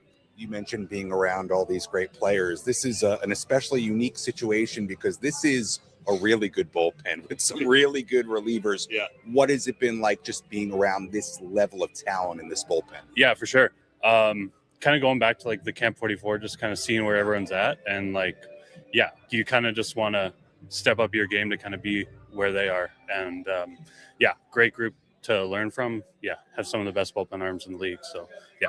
Any guys in particular that you've gravitated towards that have kind of taken you under their wing? A bit of everybody. I mean, you always look at Mason, kind of was closing last year a bit, and just kind of see how he goes through his routine and stuff like that. Yeah, Estrada, kind of similar guy as me. And then Pavetta being the other Canadian, I think he's kind of making sure I'm finding my way around here. With Mason in particular, I mean, he's, maybe the best reliever in the game right now, certainly most electric reliever in the game. What's it like having a front row seat to not only see him pitch, but also see how he works? Yeah, I don't know. You probably couldn't ask for a better guy to learn from for sure. Yeah, definitely don't like pepper with him with like a bunch of questions and stuff like that, but it's kind of just watching how he goes about his business and kind of see how it translates to the field. I find that very fascinating, Sam. The whole, how does a younger player go up to an older player? Because I understand, like when I first got into radio, I wanted to ask all the questions, but I could tell I was annoying everyone. So I had to like learn when it was time to ask the questions. Also, I love baseball players because if you look at Garrett Hawkins and you saw him just out and about, he would just be another normal dude, but he is a professional pitcher. So go check those out. Yeah, on he's Twitter. I like him. I hope he makes it, and I'm excited for him. I like him. He's got a nice personality. He's big and tall. He's kind of like got a little gentle giant feel to him. You see, you never know how big these guys are because obviously we don't have a ruler next to them, but Mason Miller. Garrett's big. Mason Miller's Mason also is huge. Mason is a big guy. Yes. I don't think people realize how tall Mason is. He's tall, he's broad. Yes. Yeah, Mason is one of those guys that when you stand next to him, or if you're a fan, you see him in person, you say, wow, you're wowed. It's like, wow, he's a big dude. Yeah. Yeah, I'm not sure. I'm not like short. I'm not tall. I'm 6 feet tall. So usually I'm not that much smaller, but Mason Miller, when I was interviewing him, I had to like look up at him and all that. I said it. I don't know if we got to the part where I said it during my interview with him earlier, but I said to him, we sat down for this interview because there's no way we were standing up during this interview with me and you. So we sat down so we could be a little bit more level. Yeah, it was going to look, if we were standing up on camera, it was going to look. Oh, you and Mason Miller. Oh, yes. Mason Miller. I mean, I would sit down too because he's that much bigger than everyone. Right. All right. Well, thanks, Sam. Tony Gwynn Jr. is going to be joining the show here. You know what? If you don't mind, I'll stick on here for a few minutes when Tony comes on, and we can do a little crossover. Please, we'll do a little crossover when we get back. Tony Gwynn Jr. joins us on Gwynn Chris 97.3. Wait, I gotta wait for the music. That's what I gotta do, Sam. I just almost went to break like we were in the middle of the hour. You're all over the place, man. Yeah, I've been doing okay until like the last 5 minutes. Everything has been crazy. You got a lot on your plate. It's okay. Another thing about radio is that the only city in America with an afternoon show with the guy who's hosting doing the board as well. So I shouldn't say that because Adam has asked me a million times if I needed help, and I told him no. So that was unfair of me to bring Adam's got 3 kids. He's got a lot to do. Yes. So all right. Tony Wood Jr., Sam Levitt, Matt Skraby back on 97.3 The Fan.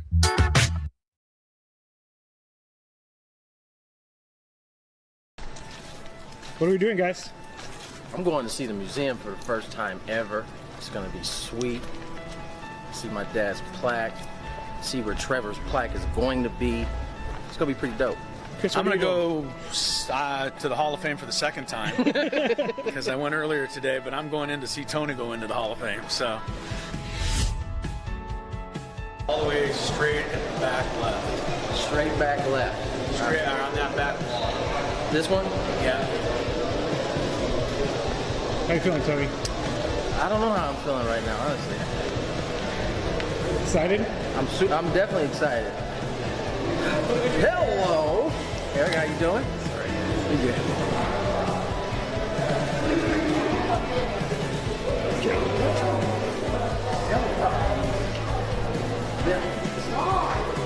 Wow. Just like I told you, next to the famous Barney Dreyfuss and Leslie Wilkinson, whoever they are. That does look like them. I know. It's a good shot. They don't do them all that great. That one's good. Really good.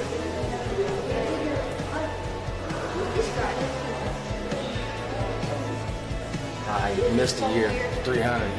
Must have been bad. Huh? I used to be. Not anymore, though. Oh, that's so cool. What team did you play on? I can give you a long list of them.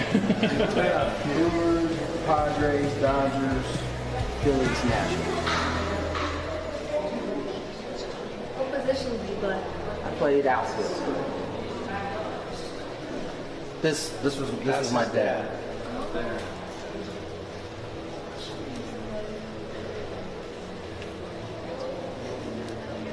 Oh, there's Dick Williams, Goose. I think he'd be pretty happy with his company over here. So. What are you thinking seeing it for the first time? I'm thinking I'm hot. I'm quite warm right now, but it's cool. I mean, it's what I thought it was going to be. I mean, who not too many people can say they have a dad that's enshrined in this place. So I think this is awesome. What are we doing, guys? I'm going to see the museum for the first time ever.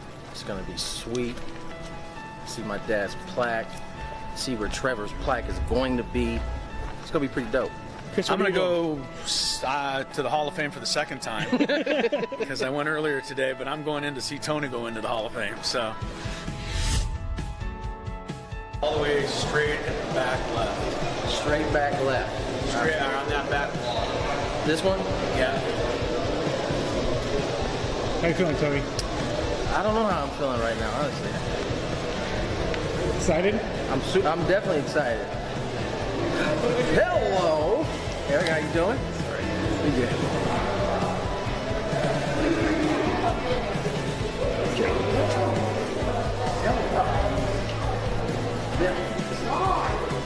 Wow.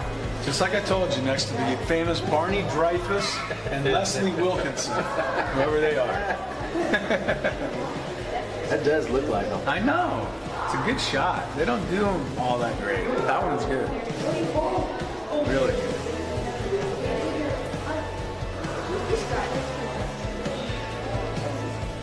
I missed a year. 300. Must have been bad. Huh? I used to be. Not anymore, though. Oh, that's so cool. What team did you play on? I can give you a long list of them. Brewers, Padres, Dodgers, Phillies, Nationals. What position did you play? I played outfield. This was my dad.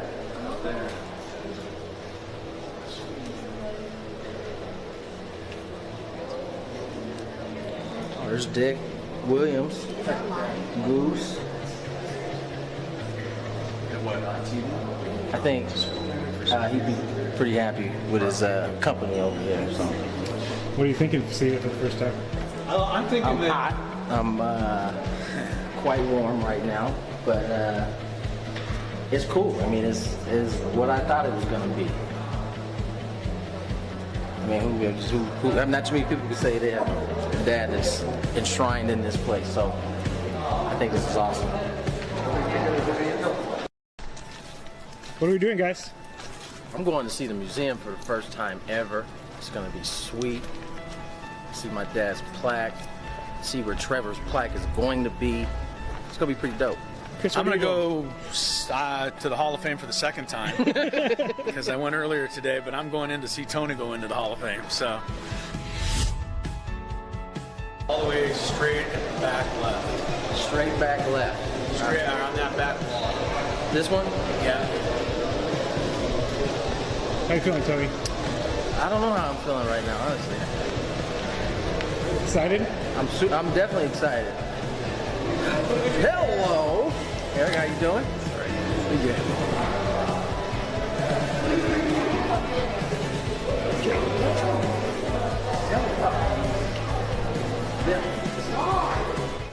As for all of you, Tony Gwynn Jr. in the house.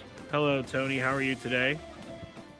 How are you guys? Pretty good. Sammy Lev in his house, wherever that is in Arizona, but undisclosed location. Yes, undisclosed location. He doesn't have Narnia doors like me though. So he's not. No, the Narnia Palace. So I asked Tony, what can we talk about from the game? And you said there wasn't much to talk about from the game today. Michael King gave up 4 runs. That's about it. I'll give you something. Okay. I'll give you what something. you got? What you got? How about some not great umpiring in the corner, left field corner? Oh, Nick good call. Castellanos. Good call. Could have been a couple of ribbies, and instead it was a double play a couple of pitches later. Yeah, Tough no, break. I mean, that's probably one of the few times, especially if I'm in Nick's position in spring training, I'm feeling a way about a call not going my way. Like usually you like it's spring training, you kind of just brush it off, but he's fighting for a spot, and you got my man. I mean, he didn't even move. Like he just turned around. Like you're supposed to like kind of run out there a little bit to get a little bit closer. He's standing like by third base, like on one knee, not even like attempting to go down there. Right. And then he missed the call. So I don't know. It's not it's great. Spring training. It is spring training for everybody. But that is something that, like, I'll during the season, if I'm within earshot of Mike Winters, I'll often talk to him about various things throughout the year, and he'll always give credit to umpires for being in the right position during a play, and that is very, very important. It's something that doesn't get talked about a ton, but umpires aren't always in the right spot, and it's work to get into the right spot at the right time. Most of the time, at least in my career, if I had something to say to an umpire on that, it was usually about positioning. It wasn't about the actual call, right? The argument typically is you weren't in a good position to be able to make that call, right? Right. My guy, I'm pretty sure it was a minor league type umpire. I think he wasn't in position, and so he missed it. Yeah. But outside of that, there was nothing to talk about that game. Well, that's unfortunate because most of the guys from the WBC are gone now. So these guys are trying to, I guess, convert on the opportunity to make the team. We were talking about this a little bit earlier, Tony, but like how much can a guy gain here with some of the guys out at WBC? Like how many do you have to just be great through the entire time that they're gone? Ideally, you want to be great, but the opportunity is huge, right? I mean, most of these guys are going to get anybody who plays in the outfield, anybody who plays in the infield at this point is going to get a lot more ABs because, or more ABs than they were going to get, right? In a typical spring training because of the WBC here. And so, I think they're going to be able to take longer looks at some of the guys who are fighting for extra spots in this whole kind of competition. And, all of the pitchers that are in the competition for it are all here. So that's going to still play itself out. So, I mean, there's still some things that I think we'll be able to talk about just today. Wasn't one of those wasn't one of those days, unfortunately. Definitely not. Sam, just jump in there if you ever got anything to say. But I totally agree with Tony. We talked about it a ton earlier. It obviously provides opportunities for guys to play more, get more at bats, which can help them out this time of year as well. Look, it's an interesting, it's an interesting spot because you really look at, let's just focus on the position player group. There's really, I think, Tony, you look at it, as long as everybody stays healthy, you're talking about on the opening day roster, if you're assuming Song is making the team, which I don't necessarily assume, but I think it's pretty good possibility, you're really looking at one spot, maybe two, as far as the bench spot. So that a lot of guys, including guys that are on the 40-man already, whether you want to talk about McCoy and Wagner and Johnson and, some other guys as well. It's, for guys that are not even on the 40-man, it's a lot of guys competing for one or I think max two spots. And of course, that kind of, took shape after Andujar was signed, after Castellanos was signed. If it were a month and a half ago before that, you're probably looking at, the group of guys coming into spring training and saying, wow, there could be 3 bench spots, and there's just not that many. So it, bottom line, it gives somebody the opportunity to turn some heads and maybe make the Padres, force them to make a decision. And that's ultimately, I think, in spring training, what you're trying to do if you're a guy trying to make the team. That's exactly what you're trying to do. I mean, if you're able to force the conversation, right? That's ultimately why guys want to come in who are in that spot and want to get off to good starts, right? They want to get off quick because, just think about Gavin. I mean, Gavin, it took about about a week and a half, right, of games before all of a sudden, and mind you, there were signs, right? He was hitting the ball hard. He just wasn't getting any love. But then he went on that homer streak, and it was like, right. And it just kind of took on a life of its own. And he had to come in like that. Like that's the type, right? Maybe not on that scale in terms of how many he hit, but that's the kind of impact when you're trying to make a team that you gotta kind of put together. Right. That's the way to put it into your own hands. Otherwise, you're hoping as a player in that position that everybody else is kind of struggling too. So the decision, can be based off of something else other than what's happening on the field. Right. So, there's this opportunity with those guys gone provides a ton of that. Gavin's a good example, and I'll give you another good example from a couple of years ago. Tyler Wade was a good example of a guy who came in on a minor league deal and forced his way onto the team and essentially became, a definite part of the Padres for a couple of years and an important part of the Padres for a couple of years. So it's fully possible. And I don't mean this as a knock on any of the guys that are currently on the 40-man, guys like McCoy and Wagner and Johnson, but the Padres don't have any type of strong commitment to those guys. So if you're a guy that, comes along and you're a guy that's not on the 40-man, but you play really, really well, you've got a chance to go take a spot from somebody. So I think Wade, Sheets, those are good examples. Yeah.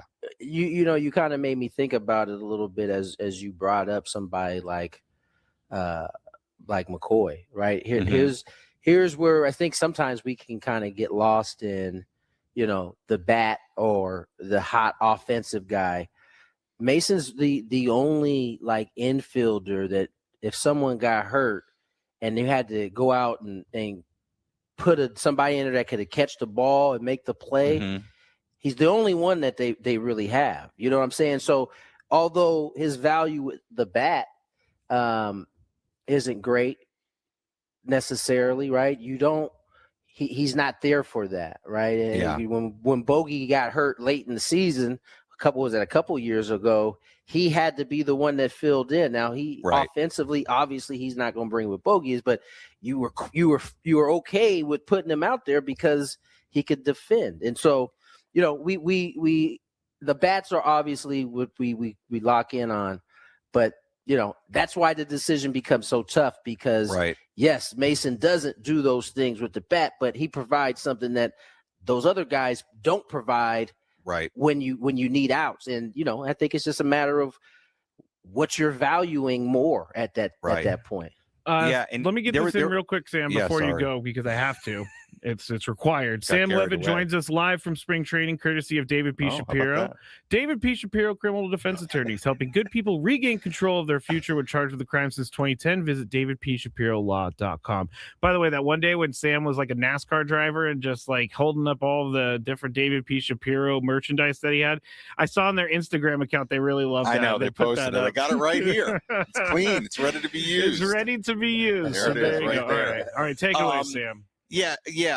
And you're right. That was something we had to get in the Sam Levitt sponsor read. Yes. I'll give you just two thoughts on what Tony said. Number one, I talked to Craig about McCoy after that game where he had an RBI hit late and he made a really nice play up the middle, Tony, if you recall. It was a game a handful of days ago. And one thing Craig said essentially was talked about his defense and talked about him taking team at bats.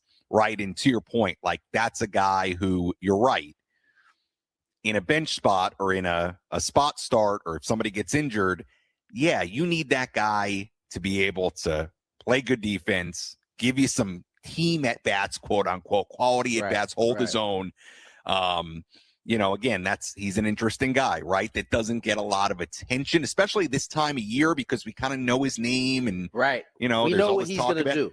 Right. Like there's all this talk about Miranda and all these guys that people want to talk about. It's like, hey, I'm Mason McCoy over here and I'm on the 40 man and I've been up a bunch the last few years. I'll tell you what. And my second thing was Bryce Johnson is kind of similar in the sense of like, if you're looking at the 40 man right now and it's like, hey, if somebody got hurt or if like somebody tweaks something and they're out for a few days and they're debating whether they're going to put them on the IL or not, classic situation you see during the season.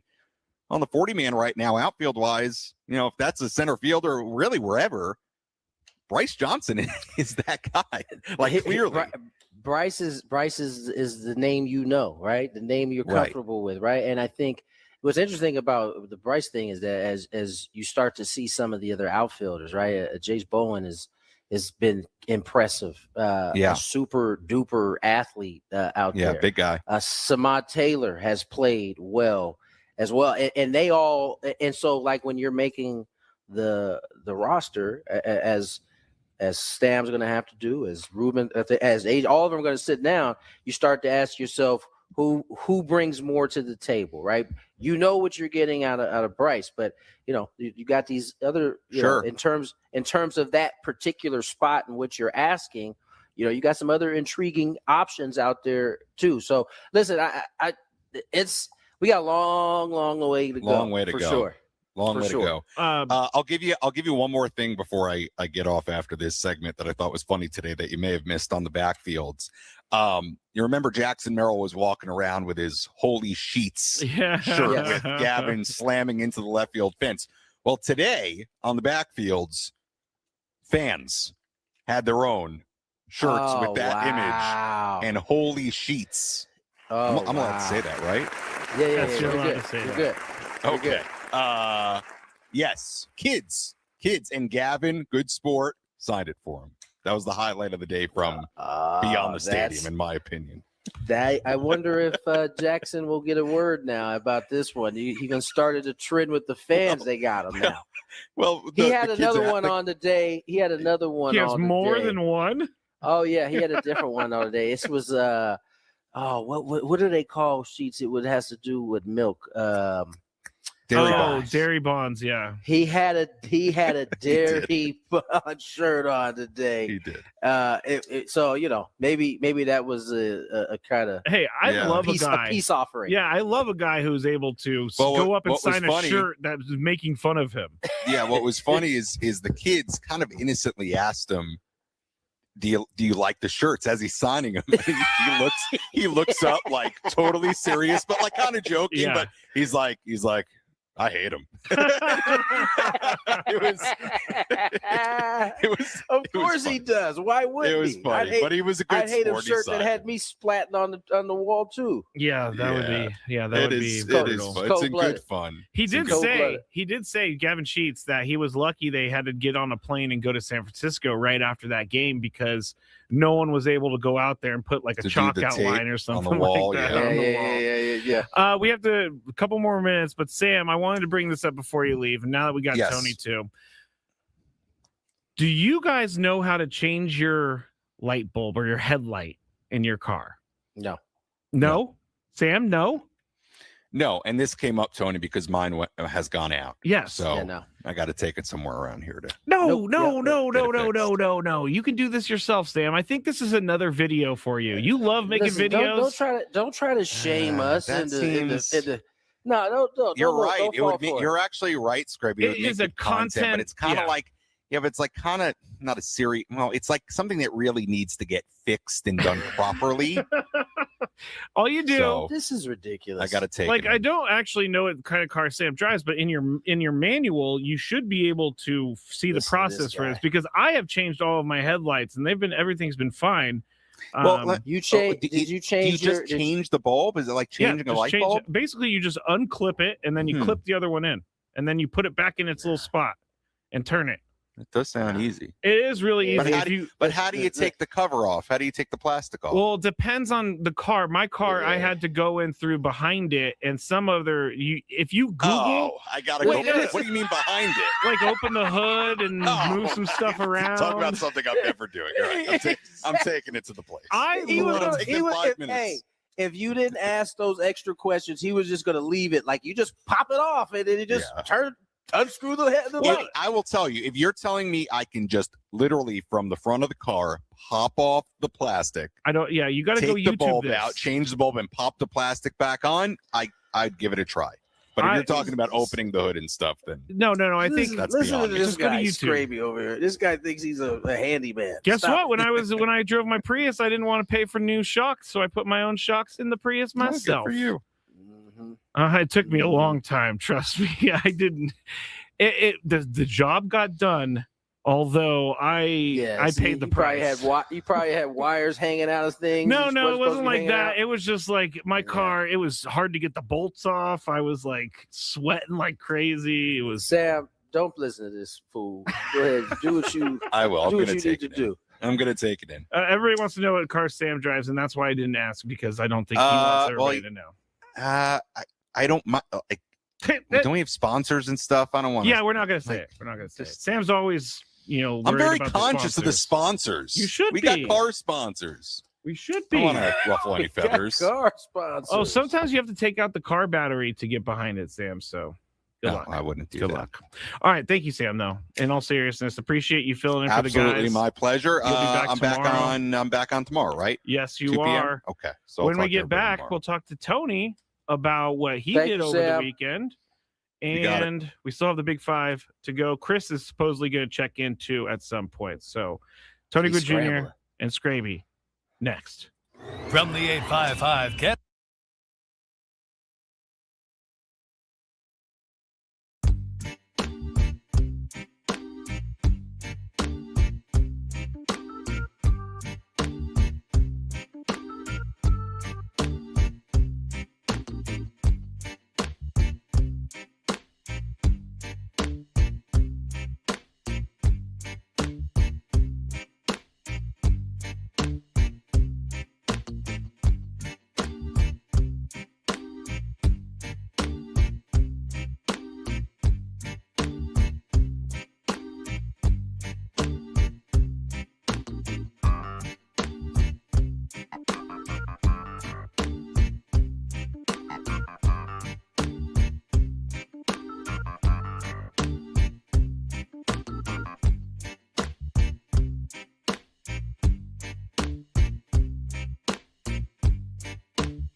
Gwynn and Chris, 524 here in the desert, 424 back in San Diego. Is it hot there as well? It wasn't as hot today. I'll tell you, it was like 70, but over the weekend, I decided I was there Saturday. Oh, that's right. Yeah, go ahead. Yeah, that's right. I was there Saturday. I was in Escondido watching Mount Carmel win the Open Division Girls Soccer Championship. Shout out to all the young ladies. Shout out to the boys as well. They win the Division III championship. So it was all good for MC this weekend. It was a terrific game. Both teams did really well taking the best weapons away. You know what I'm saying?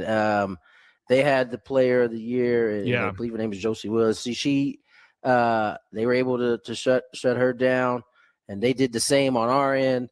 But so it came down to PKs, and that's nerve-wracking. Which by the way is a really terrible way to end the game. You know, after in a season, what was it?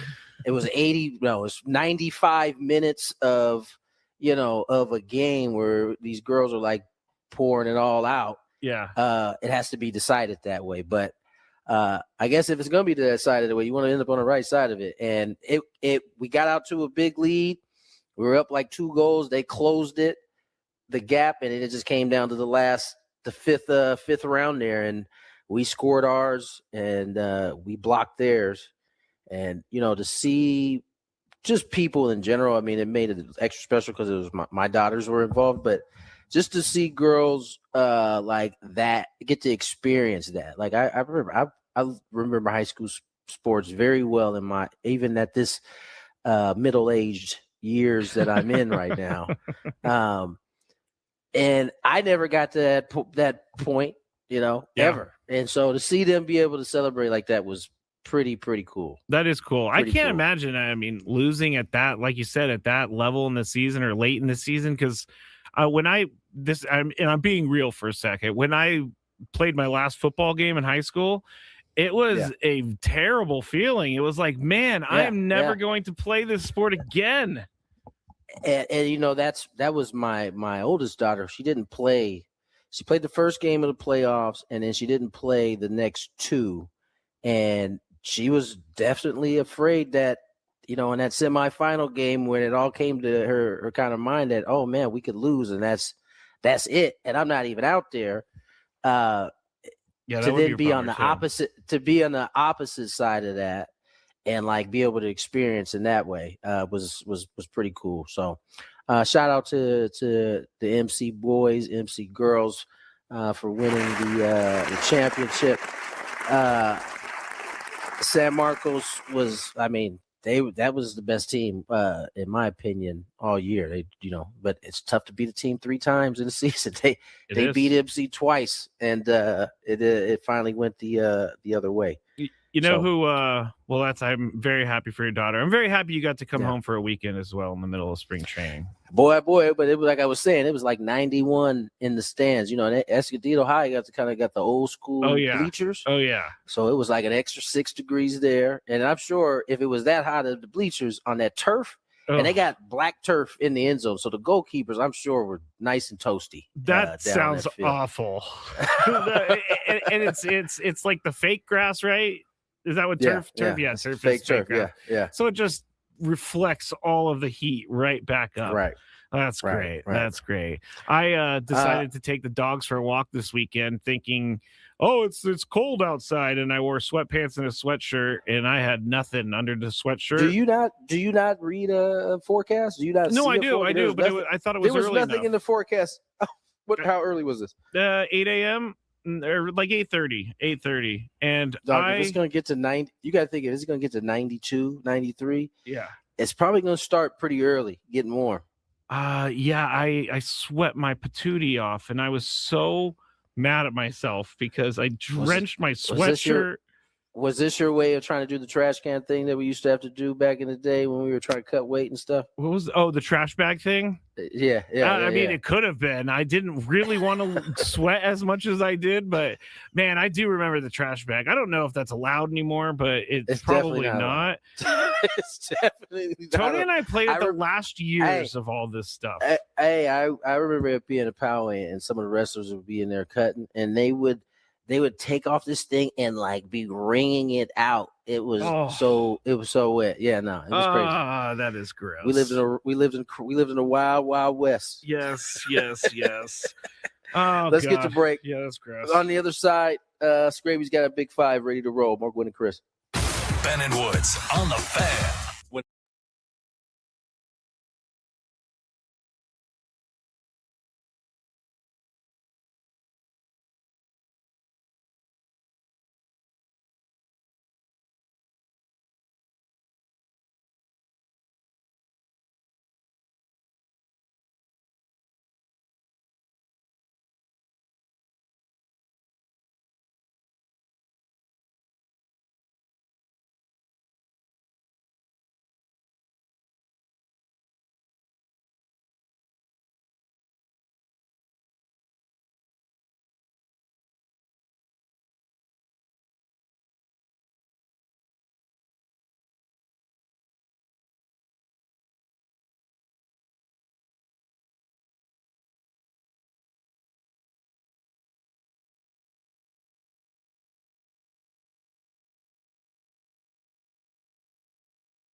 5:35 on the clock here in the desert. 4:35 back in San Diego. Tony Gwynn Jr., Matt Skraby, Chris Ello says he's going to join at some point. We'll see. Yes, we will. As we always will see. That's how we play it. Yes, with Chris in these moments. So did you like my text to him earlier? It was me nicely saying, yes, of course you can come on the show, but let's not do it inside of the gym where the basketball is bouncing. Do you think that's what he would have done if you didn't mention it? Yeah, I do. But they did kick him out last time because remember he was talking too loud. He was too loud. Yeah, had to get out. Oh man, someone just brought up something on the chat that I don't know. You know how Chris had an eye thing last week? Yes. I think it may have spread to someone else on the station. So no, but we know that wasn't what it was in terms of Chris and his eye thing. So he says. I'm going to ask him when he gets on. He said he had an infection.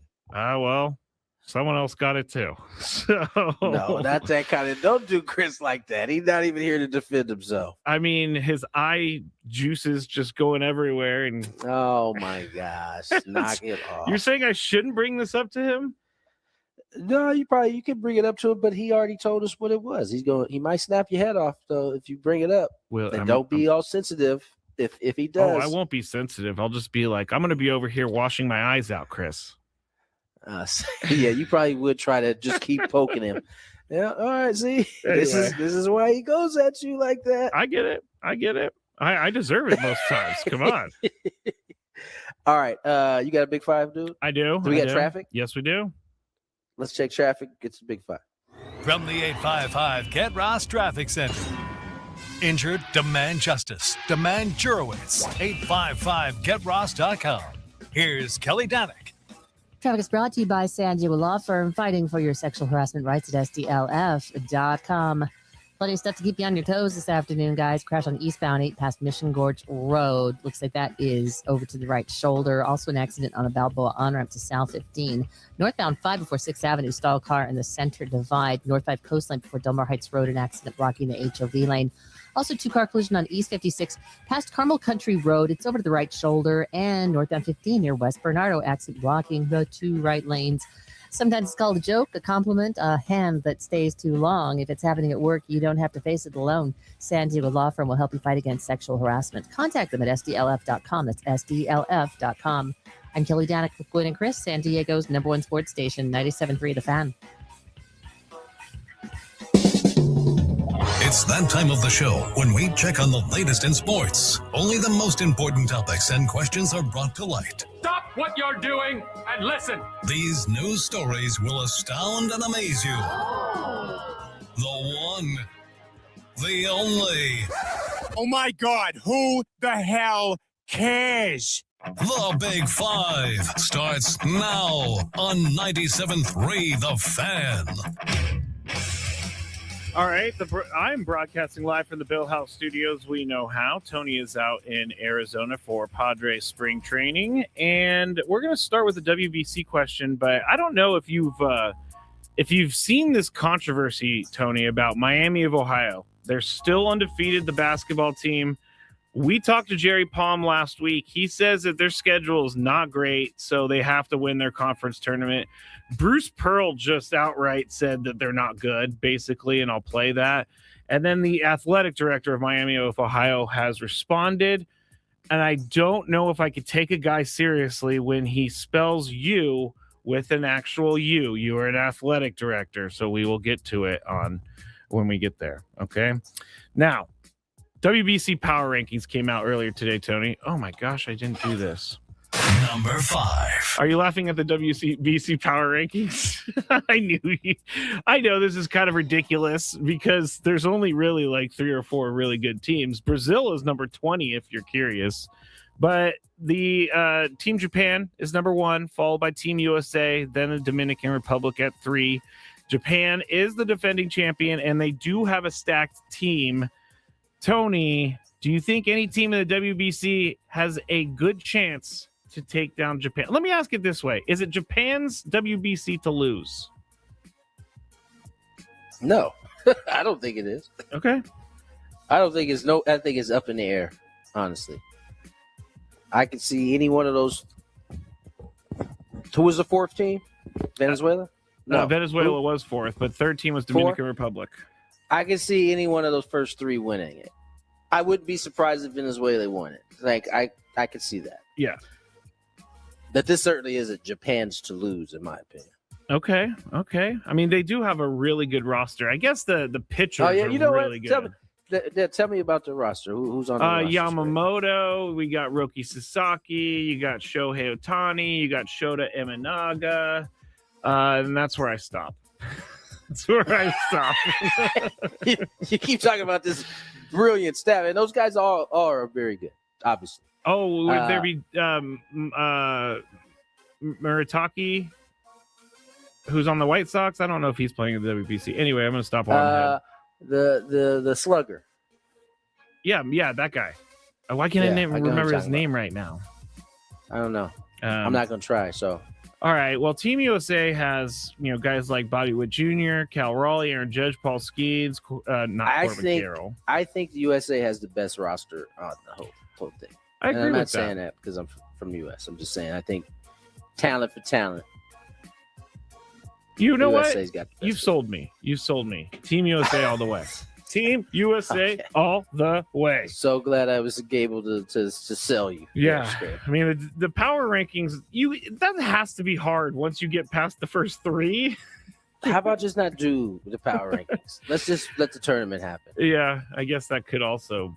But then they don't get the clicks, Tony. They don't get suckers like me to click. What do you need click for about that? Like, put something up there that we can click on that actually is meaningful. Would it be power rankings? Give me a break. All right.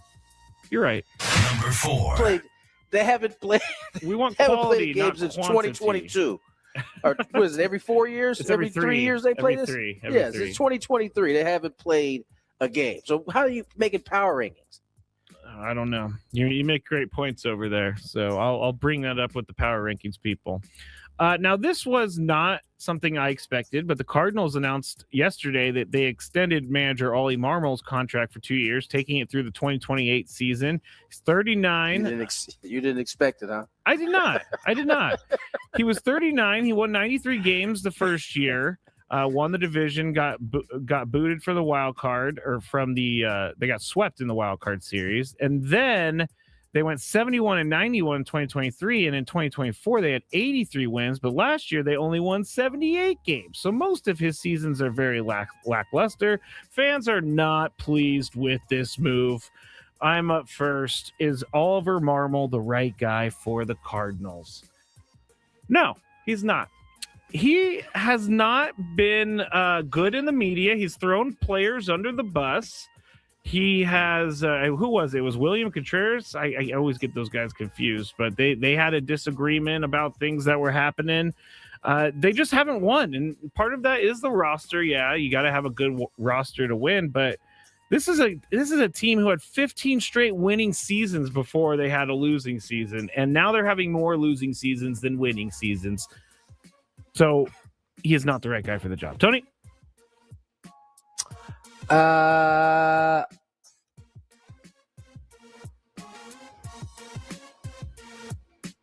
I don't know. I'm gonna say yes. He's the right man for the job. I think they're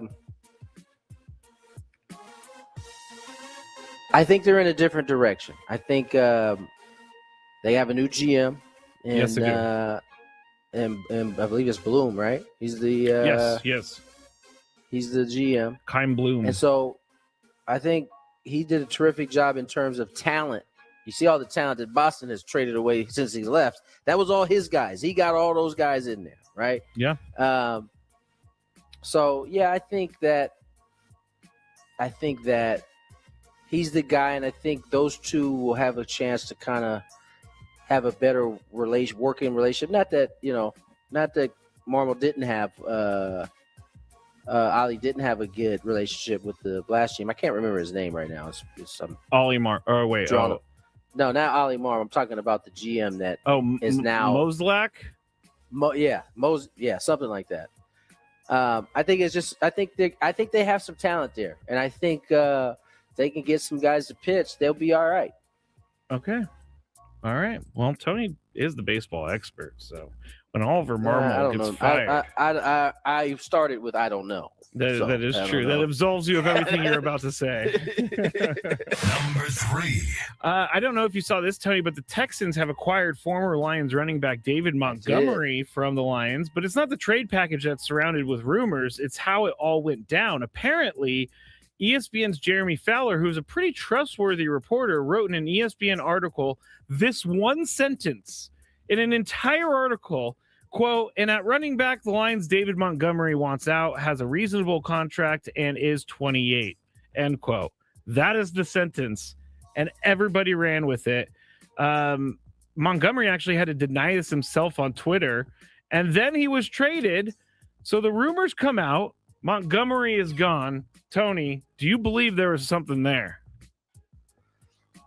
The rumor about what? Him wanting he wants out? Yes, and he responded to that saying, like, did I? Kind of thing. Like, did I say that? You know. I mean, I don't know. Does it matter whether it was true or not? No, but I think Lions fans are trying to figure out if the team treated him poorly or not because they like him. Lions fans do not care. They got Gibbs on their team. He's going to get the ball more now. Oh, wow. There's nothing for them to be upset about, okay? I think this is a great trade for the Texans because the Texans are good. They were good this year, but C.J. Stroud is best when he has a running game. Remember, they didn't have old boy all season long. I think he. Oh, Joe Mixon. Joe Mixon.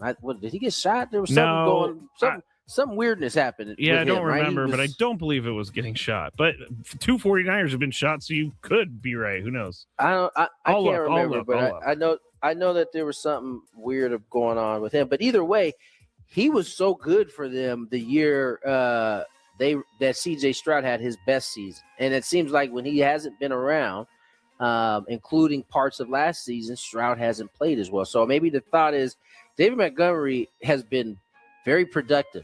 Now, we'll see if he can be productive, and I'm assuming he's going to be the lead back. So we'll see. I think this is a great move for Houston. I think it's going to help CJ Stroud more than anything else. David Montgomery definitely has something left in the tank, and he's definitely pretty good. So I think this is a great move. I did not realize that Joe Mixon, he was they're going to part ways with him due to a failed physical designation. He also went on the NFI list, which is like non-football injury, and so there's mystery. I didn't know anything about this mystery. I thought I read that somewhere. Yeah, that's crazy. I mean, Joe Mixon was involved, when he was coming out of when he was in the draft with certain things, but for all I know, he's been great over the. Did he go Cincinnati? Where did he go? Cincinnati? Oklahoma. Yeah, that's right. That's right. Man, I'm like a trivia genius right now. Do I believe there was something there? I feel like the Lions do their players dirty, so who I got don't. them dirty? I just don't like them.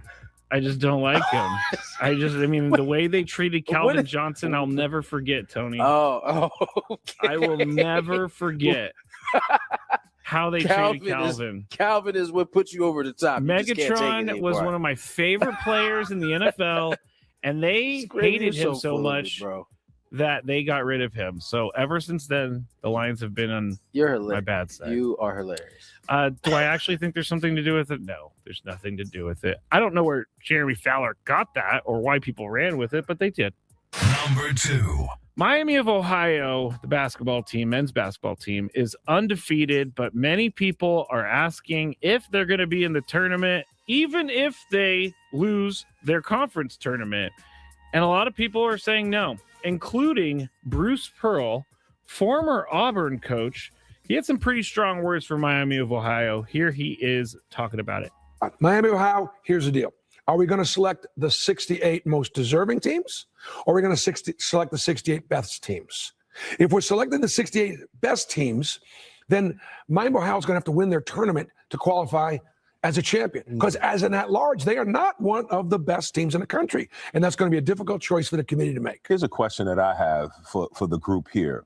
what is more valuable, the conference tournament or the regular season, winning out the regular season? I think it's regular season. Right. Because I think you got a larger body of work. All right, it goes on for a little bit longer, but basically Bruce Pearl Jamal Mashburn speaking some facts. Yeah, they have an issue with this because I don't think that they're 29-0, this Miami of Ohio team. And so Bruce Pearl says, if we're selecting the 68 best teams or most deserving teams, they wouldn't be in it. They're going to have to win their conference tournament. I don't know why you turned into Kermit the Frog there. But, sorry, Tony. Or Donald Duck. Tony's just like sitting there like, what is happening right now? The Miami of Ohio athletic director was not happy about this. He tweeted, Coach Bruce Pearl, you are flat out wrong about Miami of Ohio when you say we would finish last in the Big East. The disrespect is awful, and you should not be near a TV studio covering this sport when you show your true colors. Even slipped in a quote-unquote we when talking about Auburn. Nice work. So my question to you, Tony, is should Miami of Ohio make the tournament? Chris and I have talked about this a lot in the time that you've missed the show, but what are your thoughts? I think both things can be true. I definitely believe in what Jamal Mashburn was saying, that the regular season should be valued more. But I understand where Bruce Pearl's coming from. You can't just beat up on weak teams that they ain't that great and stack up 29 wins, which I haven't seen for myself, but it sounds like that's what everybody is saying is happening. Like Miami of Ohio is dominating teams that aren't very good.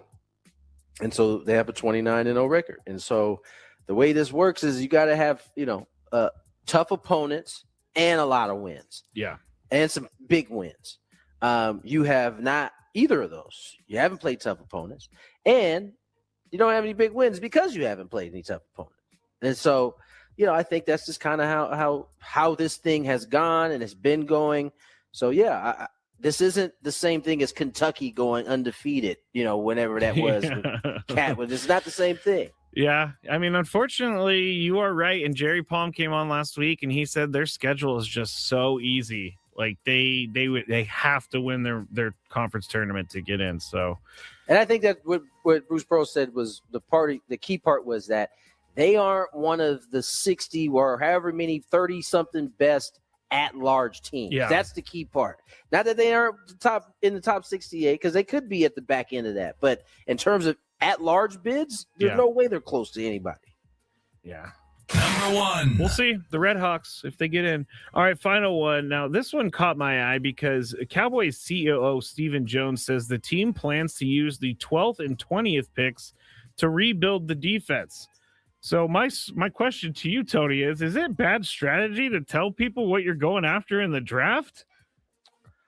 No, I don't think so. Because these teams know what they want. Now, yes, in terms of if the two teams picking in front of them, three teams picking in front of them are looking for defensive guys. Yeah.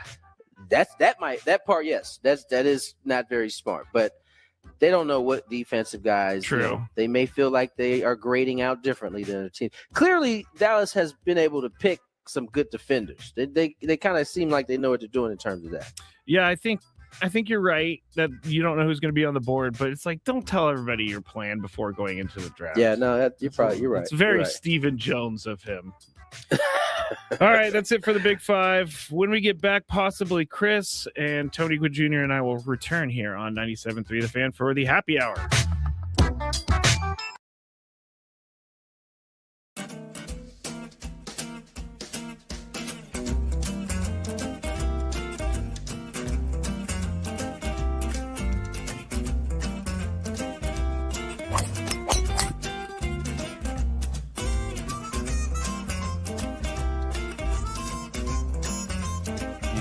Things. It even tells you, hey, there's a canyon over here. Don't hit it here. Skraby from about 45 feet. His caddy tells him to play it a little to the right. He's been playing well so far today. Fourth hole. Nice smooth delivery. Hit it too hard.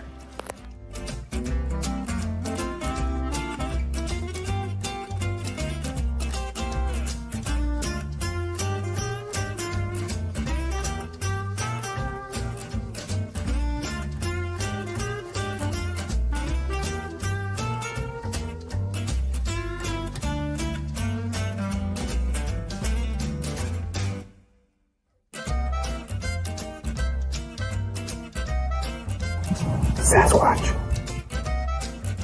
So Chris says that he can't play golf, but this is the second birdie putt he's made for us. This time it was like 20 feet. Thank you very much, Greg. But once again, you're hitting some very nice shots as well. I'm not usually complimentary to you, but can't help but be complimentary.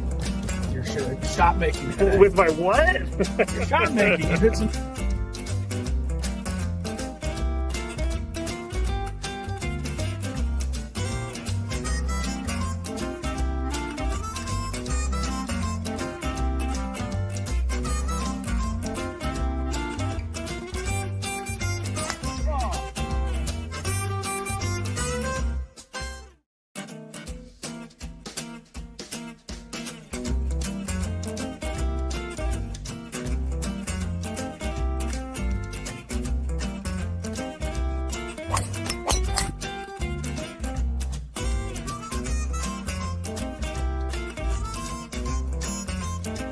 These things. It even tells you, hey, there's a canyon over here. Don't hit it here. Skraby from about 45 feet. His caddy tells him to play it a little to the right. He's been playing well so far today. Fourth hole. Nice smooth delivery. Hit it too hard.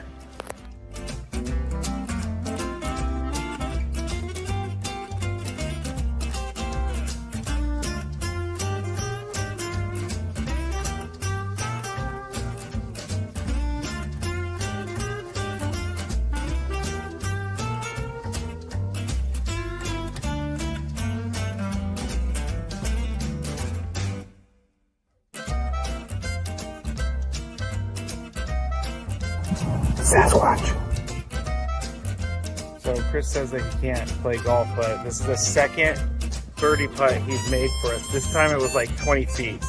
Thank you very much, Greg. But once again, you're hitting some very nice shots as well. I'm not usually complimentary to you, but can't help but be complimentary.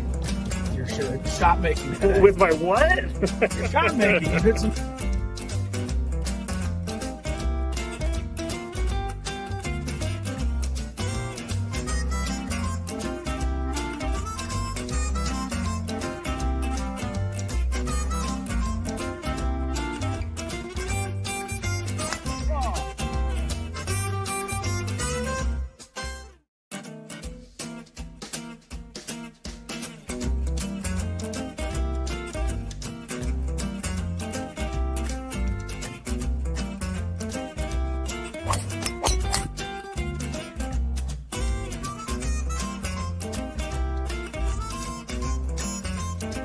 These things. It even tells you, hey, there's a canyon over here. Don't hit it here. Skraby from about 45 feet. His caddy tells him to play it a little to the right. He's been playing well so far today. Fourth hole. Nice smooth delivery. Hit it too hard.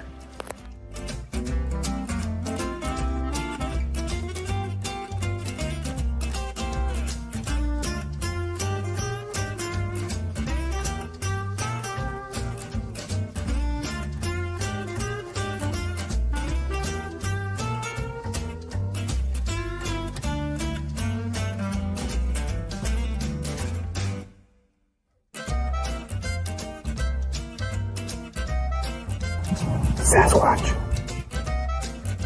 So Chris says that he can't play golf, but this is the second birdie putt he's made for us. This time it was like 20 feet. Thank you very much, Greg. But once again, you're hitting some very nice shots as well. I'm not usually complimentary to you, but can't help but be complimentary. Your shot making today. With my what? Your shot making. You hit some.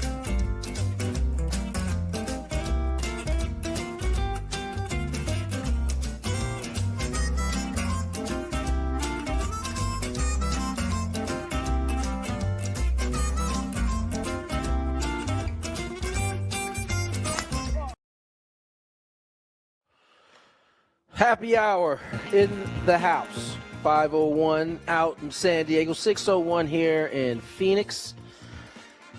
Tony Gwynn Jr., Matt Skraby, We still are waiting for Chris Ello. It has not happened as of yet. Padres take another one on the chin today. The Athletics, they swung the bats. 12 hits, 7 runs on 12 hits. Padres, 2 runs on 5 hits. And, not really much to talk about, honestly. Michael in his second start didn't seem as sharp as he was in his first start. Outside of that, who else? Logan Gillespie threw the ball well. He was probably the best one out there, I would say, today. Omar Cruz struggled. Another guy who, probably is getting a look. Offensively, not a lot going on. I got one question for you about someone offensively. I'll go right now. Jace Bowen. He's been kind of making a name for himself. He hit a home run today. What kind of prospects does he have at making the major league team? I would say he'd have to climb over quite a few to get there. I mean, he would be competing for like Bryce's spot, right? Okay. And so, you got Bryce. I think Samad Taylor has showed pretty well. And then you got Jace, who's certainly, doing his thing. So I don't know. I think it's still relatively early, but, I think when it comes to those guys, if we're talking Jace, that's kind of the cup that, that's kind of the group that he's in. Yeah. Sam and I were talking about it earlier, and he kind of mentioned it to you that he thinks there's like maybe only 2 spots left on the roster. Just kind of, and Bryce Johnson is probably going to be the last guy on the roster type of thing. I think Bryce obviously has the inside track to be the 4th outfielder, but just because you went out and had a good year last year doesn't guarantee you anything. I think Stamp said that in one of the press that they didn't guarantee him the spot. And so I think Taylor and I think Jace are they're also pressing him for it.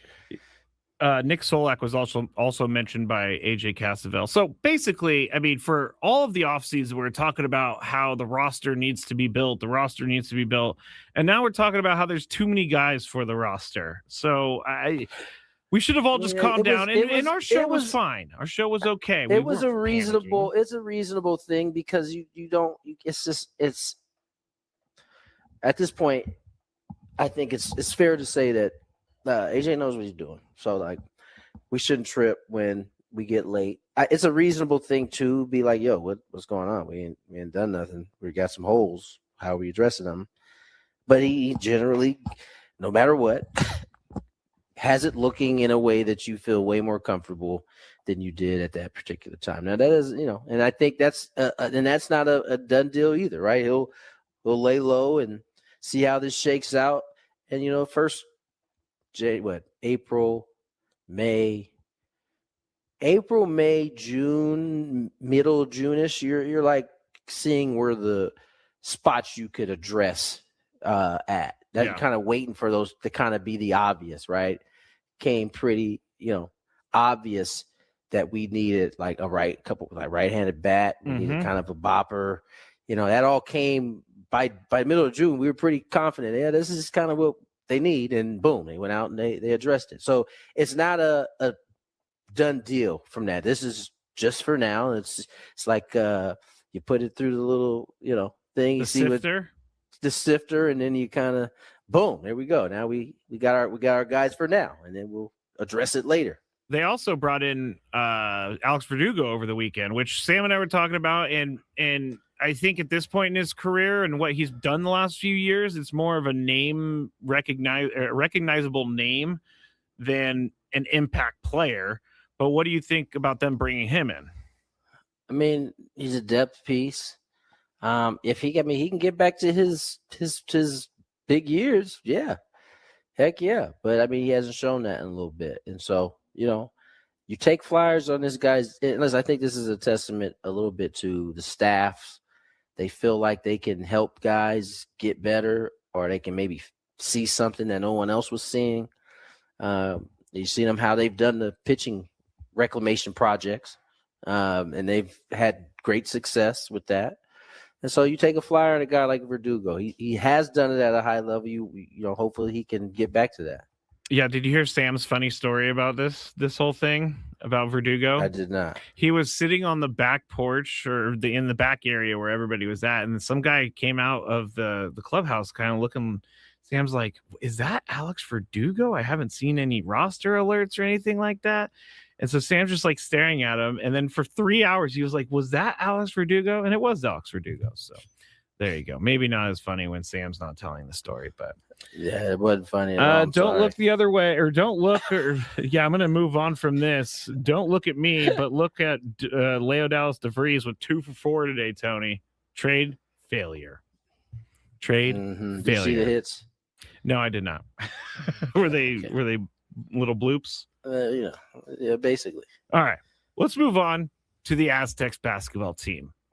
Oh, do we have to? Yes. We haven't talked about it yet today. Do we have to? The Aztecs are struggling big time in a way that I don't think we've seen them struggle in the last few years, or maybe more than a few years. How are they struggling? They're just not consistent. They were leading this game, and they're not playing defense. Like, that's their thing, is that they play defense and they can win 58-55. Now they're losing 84-78, and they're losing leads. It's so uncharacteristic of a Brian Dutcher team. Yeah, I don't know if the word is they're struggling. They haven't been consistent for sure. I don't know. I don't know, man. I saw, as I told you guys, I ran into them on my way. I don't know if I told you guys this. No. I ran into them going to Albuquerque on my way home to San Diego. We were both in the Phoenix airport. Oh. And they were going to Albuquerque. It's random. And I was going to San Diego. So I talked to Dutch, and I got to talk to some of the guys. And huge contingency of San Diego State folks, flying along with them. But, I think this has been who they are all season. They haven't been. They looked so good through the first, 15 minutes of that game. Yeah. Maybe a little less than that. Maybe it was more like 13, 12 minutes of that game. They were up by like 12. Yeah, they had a and good they were lead. playing good D. I left to go to my daughter's game. I'm thinking, all right. But there was something that told me you're going to have to keep checking your phone, dog, because we've seen these leads just dwindle. And sure enough, pick it up, only up 1 at half. Or excuse me, down 1 at half. And then it just kind of, as I kept looking, it never turned back the other way. It went the wrong way really quick. It's just, it's tough. Now, they're going to have to do the work themselves, for sure. Yeah, they're going to have to win their conference tournament to get in. Joe Lunardi, I just saw his new bracketology out. They're part of the first 4 out, which is interesting to me because they're at least close enough to be considered the first 4 out.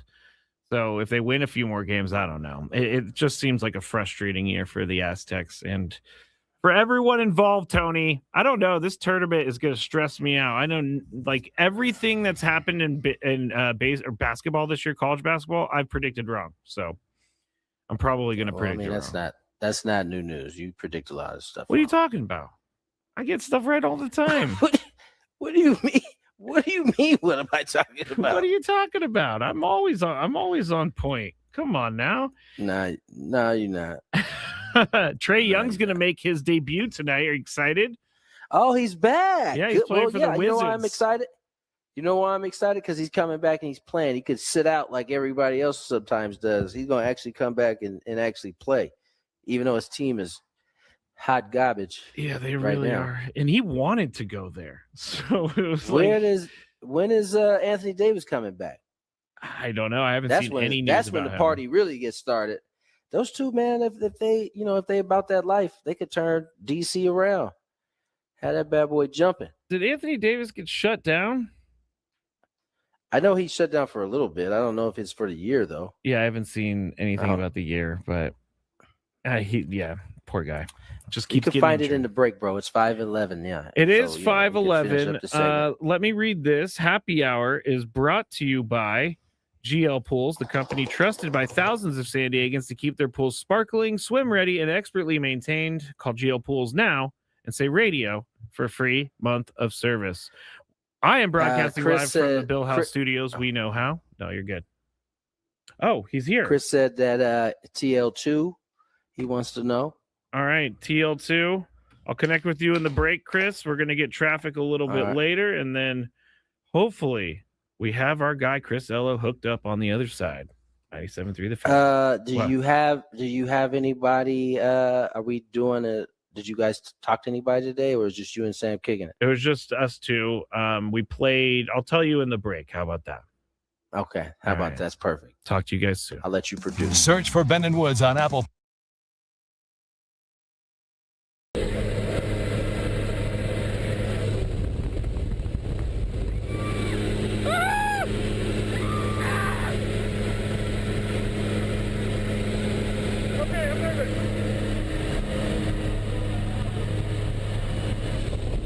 Stand up, stay low. Hands on the heart. Stay low.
typical tandem student right there. I tried.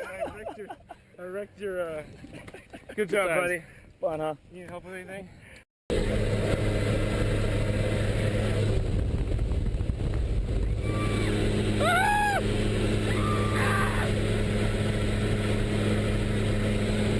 Okay, I'm nervous.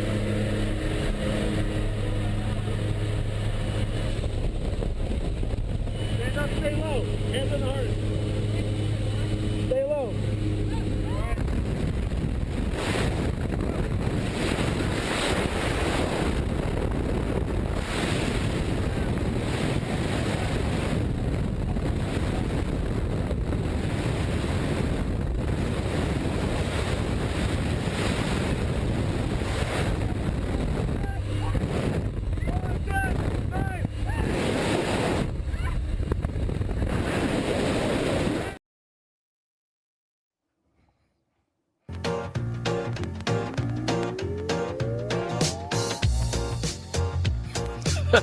$5:18 on the clock, 6:18 here in Phoenix.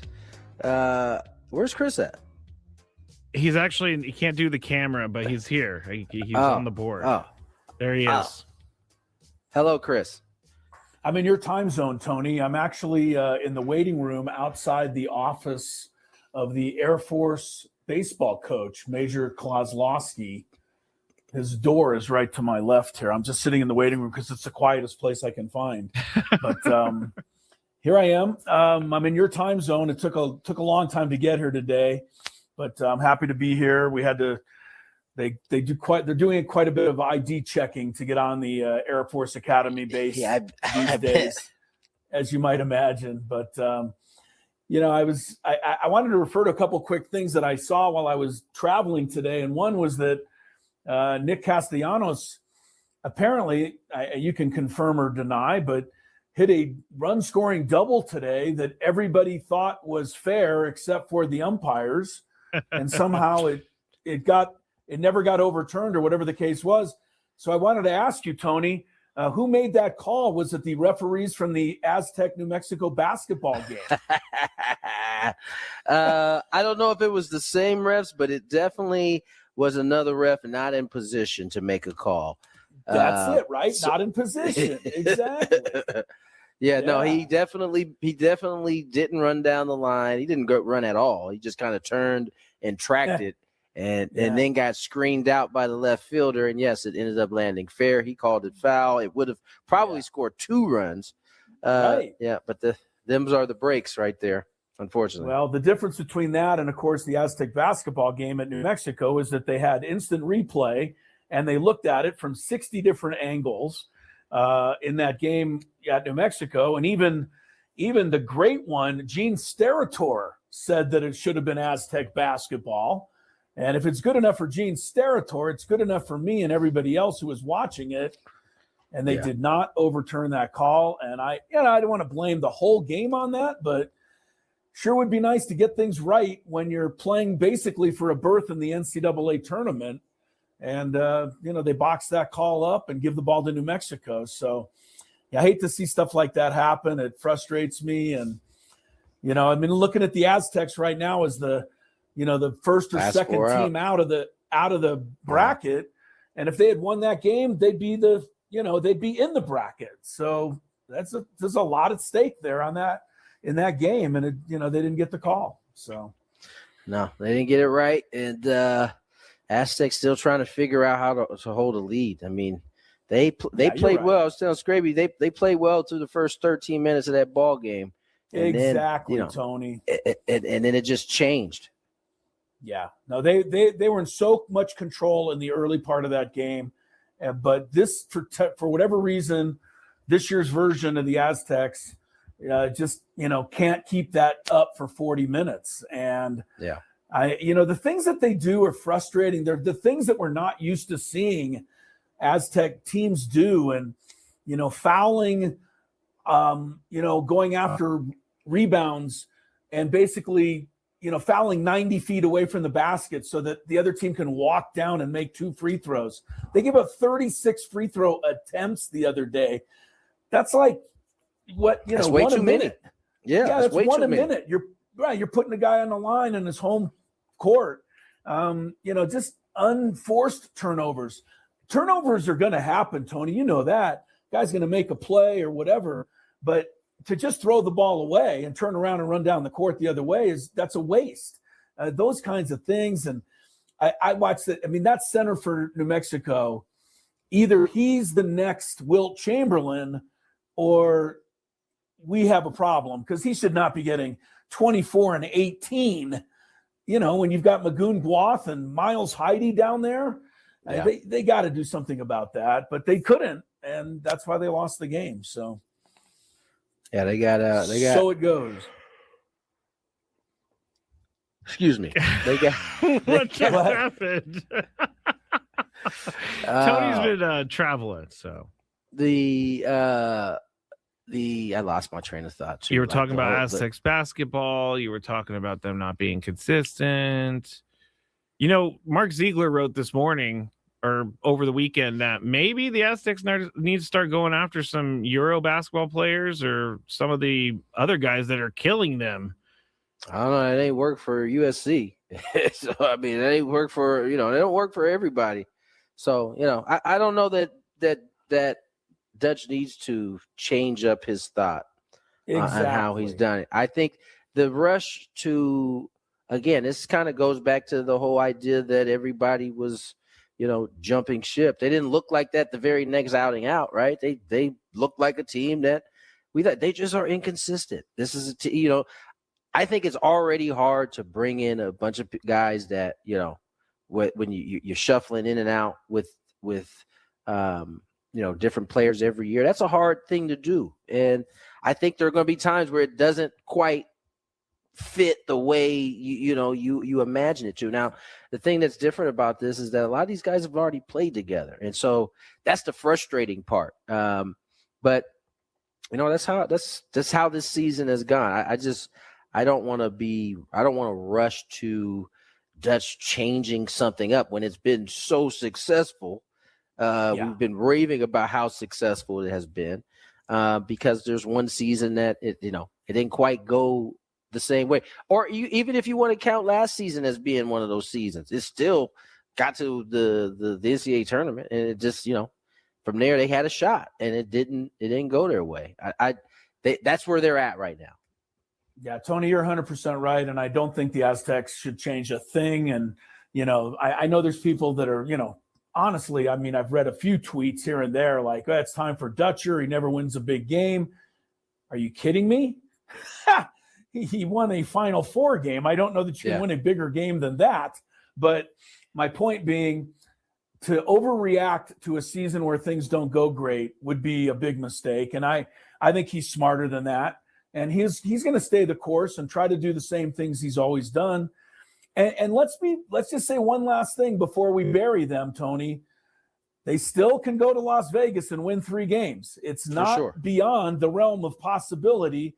The team has the talent to do it. We don't expect them to because they haven't been consistent. But let's wait till everything is said and done before we determine the final fate of this team. Chris, I know you have some things to say about Bruce Pearl. We just talked about him in the Big Five. Well, the only thing I wanted to say, I mean, look, I'm obviously coming from a point where, I look out for the mid-major teams, and because the Aztecs are one, but it is, and I'm really happy that the Miami of Ohio, AD stepped up and said, look, this guy's making these claims on national TV and he doesn't have a clue. And I bet you anything that Bruce Pearl has never watched Miami of Ohio play one single minute of basketball.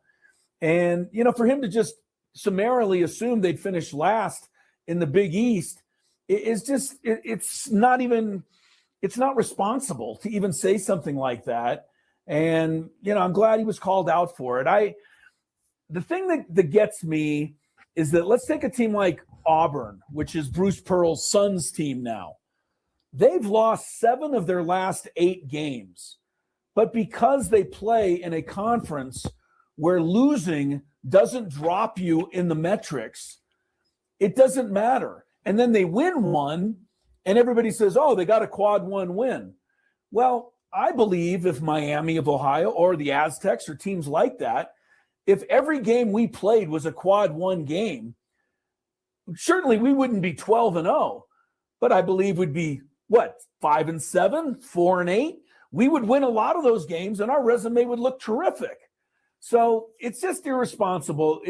Auburn is in a different situation as Miami, Ohio, but to summarily dismiss what those kids have accomplished going 29-0, I thought it was kind of typical of what I would expect from a, power coach. But right, I mean, this is what he's going to say, but I didn't like it. It rubbed me the wrong way, and I really give credit to Miami, Ohio's AD for saying I'm going to stand up. I'm not going to take that, and I'm glad he stood up. Can I ask one thing about the AD's tweet though? Yeah, he didn't spell U-Y-O-U. He kept spelling it with the U. Do we take it less seriously when a guy of a position of power? I think that has to do with. Yeah, maybe so. I don't know. Or maybe it's a character maybe he thought thing? Maybe he hasn't Twittered since the old days, Skraby, and he thought he only had so many characters. Well, you do, and I guess you're kind of right. So maybe, but it's just weird when he's calling someone out and he keeps putting the letter U. Well, it's a shame because I think all of us, probably everybody outside the SEC and the Big 12, Miami of Ohio is going to be representing a lot of us mid-major teams and cities and schools. And, if they go in there and get blown out in the first game by, the 8th place team in the SEC, we're all going to have to shut up. So, that's my issue. That's my issue because I'm looking at their schedule, and if we're being honest, it's hard to find someone. It's a really, who's who of knots. Right. Oh no, you're right, Tony. In this thing, and what I don't want to happen is what has happened in college football is that you get representation and then you go get smacked, and then then the conversation starts to exclude you altogether. And I think in basketball it's a little bit harder to do that because of the NCAA tournament and how many teams get in. But although I disagree. Although Bruce Pearl's credentials on this after he picked them last is certainly within the realm to question at this point anything he has to say about Miami of Ohio. I do see his point in terms of this is old to San Diego State, and this is why San Diego State's not in this is because they actually play in a conference that is far superior to the MAC conference. Yeah, they do. And so. I think this goes to show you why San Diego State schedules preseason games or they have to, for sure, conference games the way they do. And to me, it's like if you mean to tell me teams are willing to play San Diego State, but they not willing to play Miami of Ohio, like that don't make a whole lot of sense to me. Like that's that's exactly what Jerry Palm said last week when he was on with Skraby and I, the bracketologist.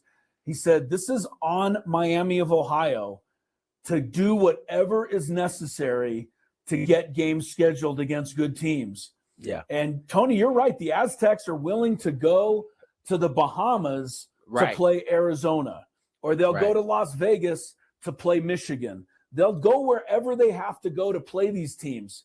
And Miami of Ohio, if they want to be good, they have to do the same thing. So that is a fair point.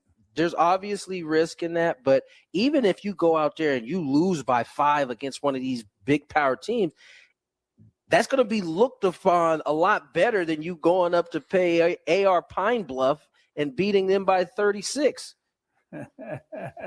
Don't be taking a shot at the sauce Pine Bluff, Tony. Come on now.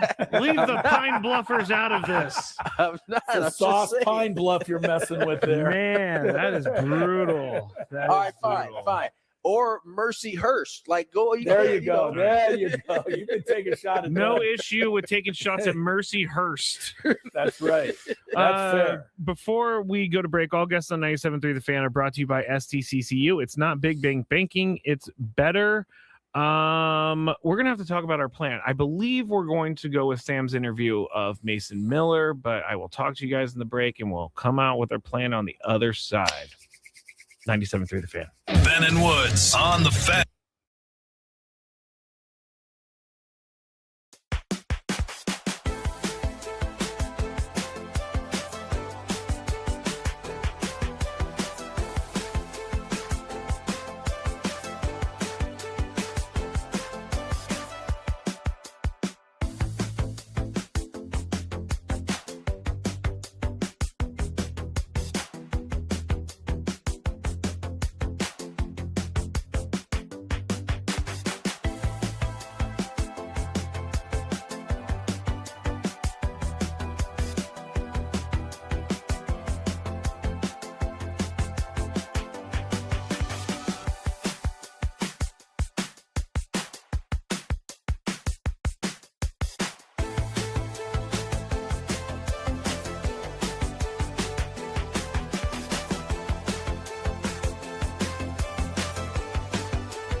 Listen up, everybody. It's the biggest fan time. Congratulations to today's biggest fan, Flavio Garcia of San Isidro. Give us a call within the next 10 minutes at 833-288-0973. You'll qualify for our grand prize, 20 tickets for you and your friends for a night in our Odyssey Suite at a Padres game with all of the fan staff later this season, catered by Spiro's Mediterranean Cuisine. Remember to register your name at 973thefansd.com/biggest fan. Again, Flavio Garcia of San Isidro. 10 minutes, 833-288-0973. Now, before you guys take off, when we hear from Mason Miller, Chris has a question. I do, just for Tony, because we haven't had a chance to talk to him. I know the Aztec baseball team finished up a 4-game series against Washington today. I think they end up splitting that series, Tony. But look, they're 7-5. They get the win over number 1 UCLA. I want to also mention UCSD did beat UCLA as well. So I don't want to leave the Tritons out of this. But I do want to ask, that win for the Aztec baseball program, what did that mean to you, Tony? Do you think to Strasburg and to kind of the way things are developing in the early going under Kevin Vance?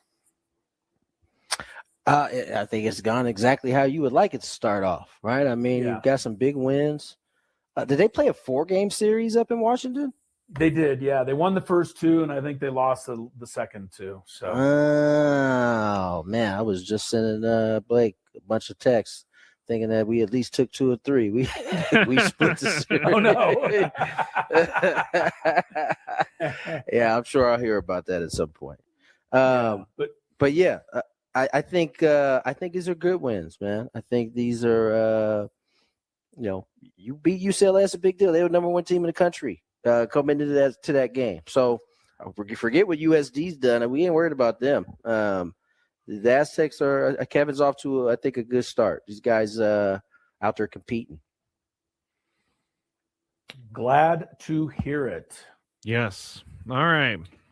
You guys. How was Sammy Levitt today to co-host with Skraby? Well, he can't change a headlight light bulb, so he's not really that great. This is Chris, real quick. Do you change when your light goes off or your front lights go out? One of them goes out. Okay. Do you change it yourself? Are you kidding me? No, I knew Chris wouldn't do that. Chris can't even change the garage door opener. Well, do I even know how to get? Do I even know how to get to that light bulb? It's not like out in the that's open. What I said. Skraby's over here trying to shame us into like, oh, you guys don't know how to change your old car light bulb. It's really easy. It's really easy. You just Chris's car is a little bit more difficult because Mercedes makes it really hard to do anything to that car. Yeah, because you should take it in and let somebody else take it in. I agree that if you have an expensive car, then probably take it in. But when you have a little crappy Toyota Prius like I used to, I did everything on my own. I don't. I'm not into the politics of the world too well, Skraby, but I do follow the Ronald Reagan form of trickle-down economics. And my point being, when there's something wrong with something in my house, I hire the people who are, built to fix it. That's my theory on that. You're a man of the people, Chris. That's right. I'm just trying to help out. I don't want to fix. I don't want to fix the lamp in my house. The electrician needs the work. Come on over. He needs happy to have him. Work. Okay. All right. Well, thanks for joining, Chris. Thanks for. All right. I'm sorry I couldn't make it more, but it's good to talk to you guys. I'll see you on Wednesday. It looks like, but okay. Hold up the fort, everyone. Yes, I'm gonna hold it up. Dog. I'm gonna hold it up like this with my hands in the air. Stop. Thank you, Chris. I'm gonna turn this off now. All right, we have traffic, and then we'll get to Sammy Lev with Mason Miller. Wait. No. What? We got to do the biggest fan. We already did it. Flavio Garcia. Did you do it? Yeah. Oh yeah, you Flavio did. Garcia. Okay. We do have a Skraby show that starts at 6, so I'll be getting ready for that here during Mason Miller Chronicles from the 855. Kent Ross.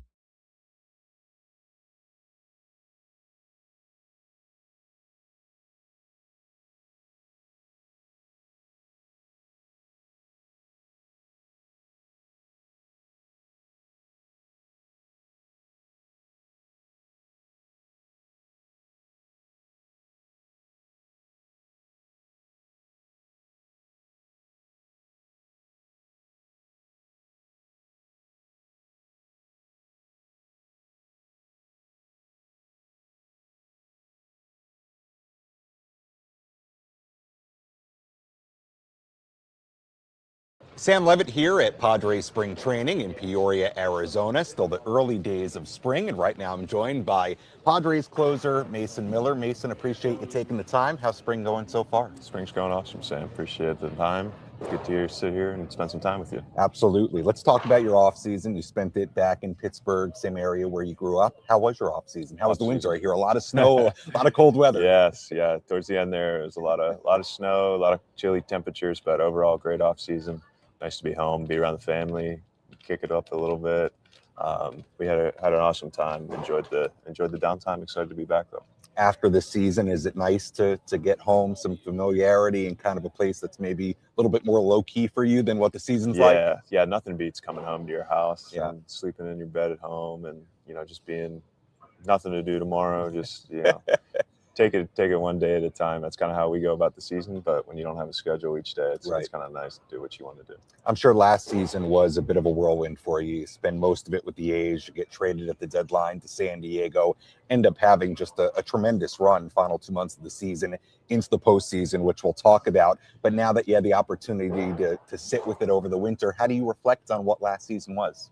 Yeah, last season was a whirlwind, like you said. For me, for my wife, just getting moved in the middle of the season is never easy, but felt really fortunate to end up in a place like San Diego where, everybody welcomed us with open arms, super hospitable, made our lives super easy. So we were very fortunate for that. And then to be welcomed in and perform well on a great team going towards the playoffs. And, unfortunately it didn't work out as well as we hoped, but it was a blessing to be a part of that group, and I felt great about the way we finished up. Right, and it was your first time pitching in a playoff race that late in the season into the postseason. How do you reflect on getting that opportunity, getting laid outs in those kinds of big games and situations? Yeah, that's what you prepare for. That's what you talk about in spring training, what you think about throughout the course of the season, so to actually be in that spot and have a chance to go get those big outs and be put into situations where, the season kind of feels like it's on the line. Right. Very rewarding, a lot of learning. And, once you get a taste of it, you want to get back to it. What stood out to you about playing at Petco Park and in front of the fans? Everybody comes and talks about it, quite the atmosphere. But to you, San Diego in particular, what stood out about being a Padre? Man, it was just every single night, packed out, energy. And obviously having played there on the road, you kind of know the atmosphere that you're going into. Right. But just the excitement and the care and the support that the fans have is really one of a kind. And I'm truly honored and grateful to be able to go out there and play with those fans behind us. Fast forwarding to the postseason, it was really amazing. You faced 9 batters. You struck out 8. In the process, you threw the fastest recorded pitch in postseason history at 104.5. What was that like for you pitching in the postseason for the first time in particular? The atmosphere was incredible. The stakes obviously are super high. So I feel like it elevates everybody's game. Everybody has that will to do well, want to do your part for your team. But that's all heightened in the playoffs. So finding a way to feel those feelings, feel that adrenaline, but also stay, within yourself and do the things that had gotten the team to that point. So I really cherish those moments. And like I said, just really excited to get back to it. Do you think it gives you a little extra juice having now had a taste of postseason baseball to try to get back there? Yeah, I think you wonder what it's like. Now you know what it's like. So there's a difference there. But, no game is the same. Each situation is a little bit different. So just finding that normalcy for yourself and what's going to help you perform at the highest level. As far as velocity, everybody knows you throw hard. I mentioned the pitch at 104.5 in the postseason. You think you got 105 in you, 106 in you? Why not? You don't put any limitations on yourself. That's the way I approach it. Every year we're just working, trying to get a little bit better. So we'll see where we end up this year. Yeah, we'll get to some of the fan questions in a second. There were a lot of questions about velocity, and we'll get to some of those. From your perspective, you've obviously had a tremendous start to your major league career. What you did late last season was just awesome for San Diego.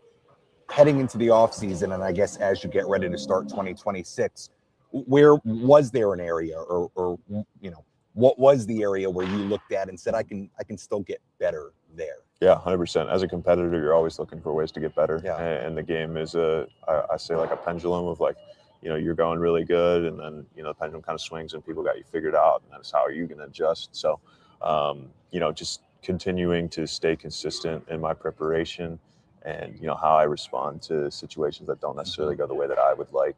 Just shortening the stretches of bad and trying to ride out those stretches of good as long as you can. Do you feel like that's something earlier in your career that you struggled with more when things maybe didn't go your way of how you would react to them? Not necessarily, but I do think you look at the 2024 season, you look at the 2025 season for me, and my numbers are very, very similar over the course of those 2 years. Ended the same number of punch outs, similar ERA, things like that. But I felt like the seasons were completely different, where I came out of the gates really hot in 24, and most of my struggles in 24 came towards the back half of the season.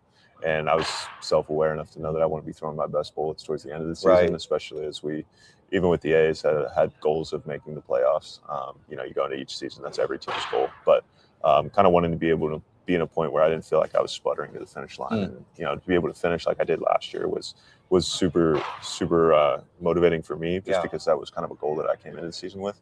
Now, if I can stretch that consistency out over the course of the full season, as opposed to having a tough month in May like I did last year, and I think that just takes my game to another level. A few other questions for you before we get to the social media fan questions. Team USA, you'll be heading out of here in about a week and a half or so, joining Team USA World Baseball Classic. What went into that decision to pitch for Team USA, and how much are you looking forward to that? Oh, it wasn't much of a decision. I really, as soon as I had the opportunity to, it was an easy yes, to be a part of a group like that. Going to play in an event that has picked up more and more steam, and I think is really growing in popularity, which I think is great for the game of baseball as a whole. Just to be able to be on that stage and be along those guys, I'm really honored to be there. You have some guys in that clubhouse that are playing on other teams. I think notably Fernando, Manny on the Dominican Republic team. You could face those guys in the later rounds. I know I've talked to people around here, like we can all see that late inning matchup, Mason Miller against the middle of the order, Manny, Fernando. Have you thought about what that could be like? Take it one game at a time, but I know they're getting some reps in the lives. So, all right. We're feeling it out a little bit, but you welcome competition at the highest level, and we have some extremely talented guys in our locker room. So to get the chance to match up with them, that'd be good. And you definitely want to get the upper hand, because you got to spend the whole season with them too. That's right. And you want those guys hitting during those games during the regular season. I asked you this during a scrum in the clubhouse a handful of days ago about the conversations. There were some rumblings during the early part of the offseason about maybe the Padres stretching you out into a starting pitcher. Ultimately, you guys came to the decision to keep you in the bullpen, where you've been so good and so dominant. But in a greater sense, is that something that you think you may be interested in one day at some point, going back to the rotation? Yeah, kind of like I said, just putting those limitations on yourself. I view myself as a bullpen pitcher right now. It's where I've had my success. Yeah. I won't limit myself to say that's what I'll be for my entire career. But right now, from an individual perspective and from a team perspective too, it makes the most sense. Yeah. And really, that's all we're here to do, is how can we help the San Diego Padres achieve their goals and do what we want to do. So I think we were all in agreement on that. Yeah, and just so you know, I was with you. Watching this guy throw out of the bullpen, I was like, don't do a thing. Keep on doing what you're doing. You've been very, very vocal going back to your time with the A's, your journey with type 1 diabetes. You also have a guy in the clubhouse, Michael King, who is King of the Hill Foundation, focuses on delaying, preventing the onset of type 1 diabetes. You've become involved with that on the board of advisors. Why does that continue, and I'm sure in San Diego as well, continue to be such a big part of your off the field identity, making sure you're involved with those communities? Yeah, I think as a professional player, professional athlete in any sport, you have a platform, and I think that it falls on your shoulders to do good with that platform. I have a super unique situation that I'm able to connect with kids with type 1 diabetes. Really anybody with type 1 diabetes, we have that in common regardless of, where they are in life. So just a real unique opportunity that I really cherish taking advantage of, because it is important to me. I mean, I was diagnosed at 20 years old, but I remember looking up athletes that had type 1 diabetes. So I know that kids are doing that now, and I'm a name that pops up for them. So, if I get a chance to meet with them, even talk with them for 10 minutes, that is easy for me to do. That's not a challenge. But that might be something that impacts their life in a positive way. And I'm going to jump at that opportunity every chance I get. And we talked about it before, your type 1 diabetes diagnosis, treatment, it changed the trajectory of your life, your career, how you pitch. So you certainly, you continue to be so involved in those communities. All right, Let's get to some of the fan questions I put out on social media. If you had a chance to ask Mason Miller a question, what would you ask him? So we'll run through some quick ones here. I think I know the answer to this because you grew up in Pittsburgh, but what team and players did you root for as a kid? Pittsburgh Pirates was my team. Andrew McCutchen was the star, and still was for a long time too. Right. But growing up, he was the man in Pittsburgh. So I'm a big Andrew McCutchen fan. All right, Pittsburgh Pirates. When did you first feel you had a real chance to play pro ball? That's a hard question. I even going my 5th year after COVID to Gardner-Webb, that was me going all in on baseball. But no opportunities guaranteed in this game. Injuries can take things away at any turn, any point. But yeah, going to Gardner-Webb was me going all in on baseball. So I think that was, that's what I was pursuing. Right. And for those of you who don't know, Mason has a tremendous story, was not a Division I player, and then ultimately goes to Gardner-Webb, gets drafted, and here he is now, one of the best relievers in the game. I like this question a lot that we got on social media. Okay. Do you check the velocity of your fastball during the game? Sometimes. Okay. Yeah, it depends. So there's a lot of stadiums where it's almost unavoidable. It's behind home plate, or you see it. But yeah, I catch myself giving it a peek sometimes too. Just kind of see where you're at, get a little gauge. Yeah, gives you an idea of kind of like how it's coming out, maybe versus how you feel. Yeah, exactly. Interesting. A lot of questions about arm health and arm care, I think, from a lot of younger baseball players or parents of players. What does that look like for you as far as your arm care, I guess, outing by outing, after you pitch, on off days? What does that generally look like during the season? Yeah, I mean, your two primary areas to target are your shoulder and your forearm. For me, anytime I'm off the mound, I do some form of isometric shoulder work, isometric forearm work. We have a great training staff here, so a lot of that program is done through them. But what's important to me, I think, is on those days that you're not pitching, still taking a chance to work on something. Right. Whether it's mobility, whether it's some extra strength, if you have a couple of days. Strength's the name of the game, and you strengthen your arm by throwing a baseball. Your internal rotation strengthens every time you throw a ball. So it's about staying on top of external rotation, so that's not too skewed. Over the course of the season, you can see your internal strength get really high and your external get lower. So trying to balance that out in the middle is kind of been my strategy. Good insight there. You were only in San Diego a couple of months, but do you have a favorite food spot in San Diego so far? Any place stand out, even if you don't have a favorite necessarily yet? Yeah, we haven't had a whole lot of chance to go out. We went out, I think it was Gaslamp Breakfast Company. Okay, nice. That was a spot my wife and I liked for breakfast. But I think we only had like one true off day in San Diego after the deadline. So really didn't get a chance to check out all those spots. I'm open to suggestions for sure. Yeah, and you got to be careful when you go out because you're a tall guy, very recognizable. Fans might swarm you. By the way, that's why we had to sit down for this interview, because I knew if we stood up, it was going to be totally wacky. I was going to be looking up. I like this question, another baseball question to wrap it up. When you're in the bullpen, most important pregame prep, your pitch reps or your mindset? Mindset, 100%. I mean, I don't know how much fans get to really watch guys in the bullpen, but you see a lot of guys in the bullpen. It doesn't look great, but you care about how you feel once you get into the game and how you perform in the game. So, if you're really critical in the bullpen, you're going to have a hard time going out there and performing. So, it's bullpens for getting loose, the game's for performance. All right. Thanks to Sammy Lev again for providing the interview of Mason Miller. We are done for today. Sam is going to join us again tomorrow to start the show. But up next, we have a Skraby show, so make sure you stick around. We're going to talk about the World Baseball Classic and kind of look through and see if a good World Baseball Classic equals a good start to the regular season. I did a little bit of research. So back with you shortly. Skraby show next on 97.3 The Fan.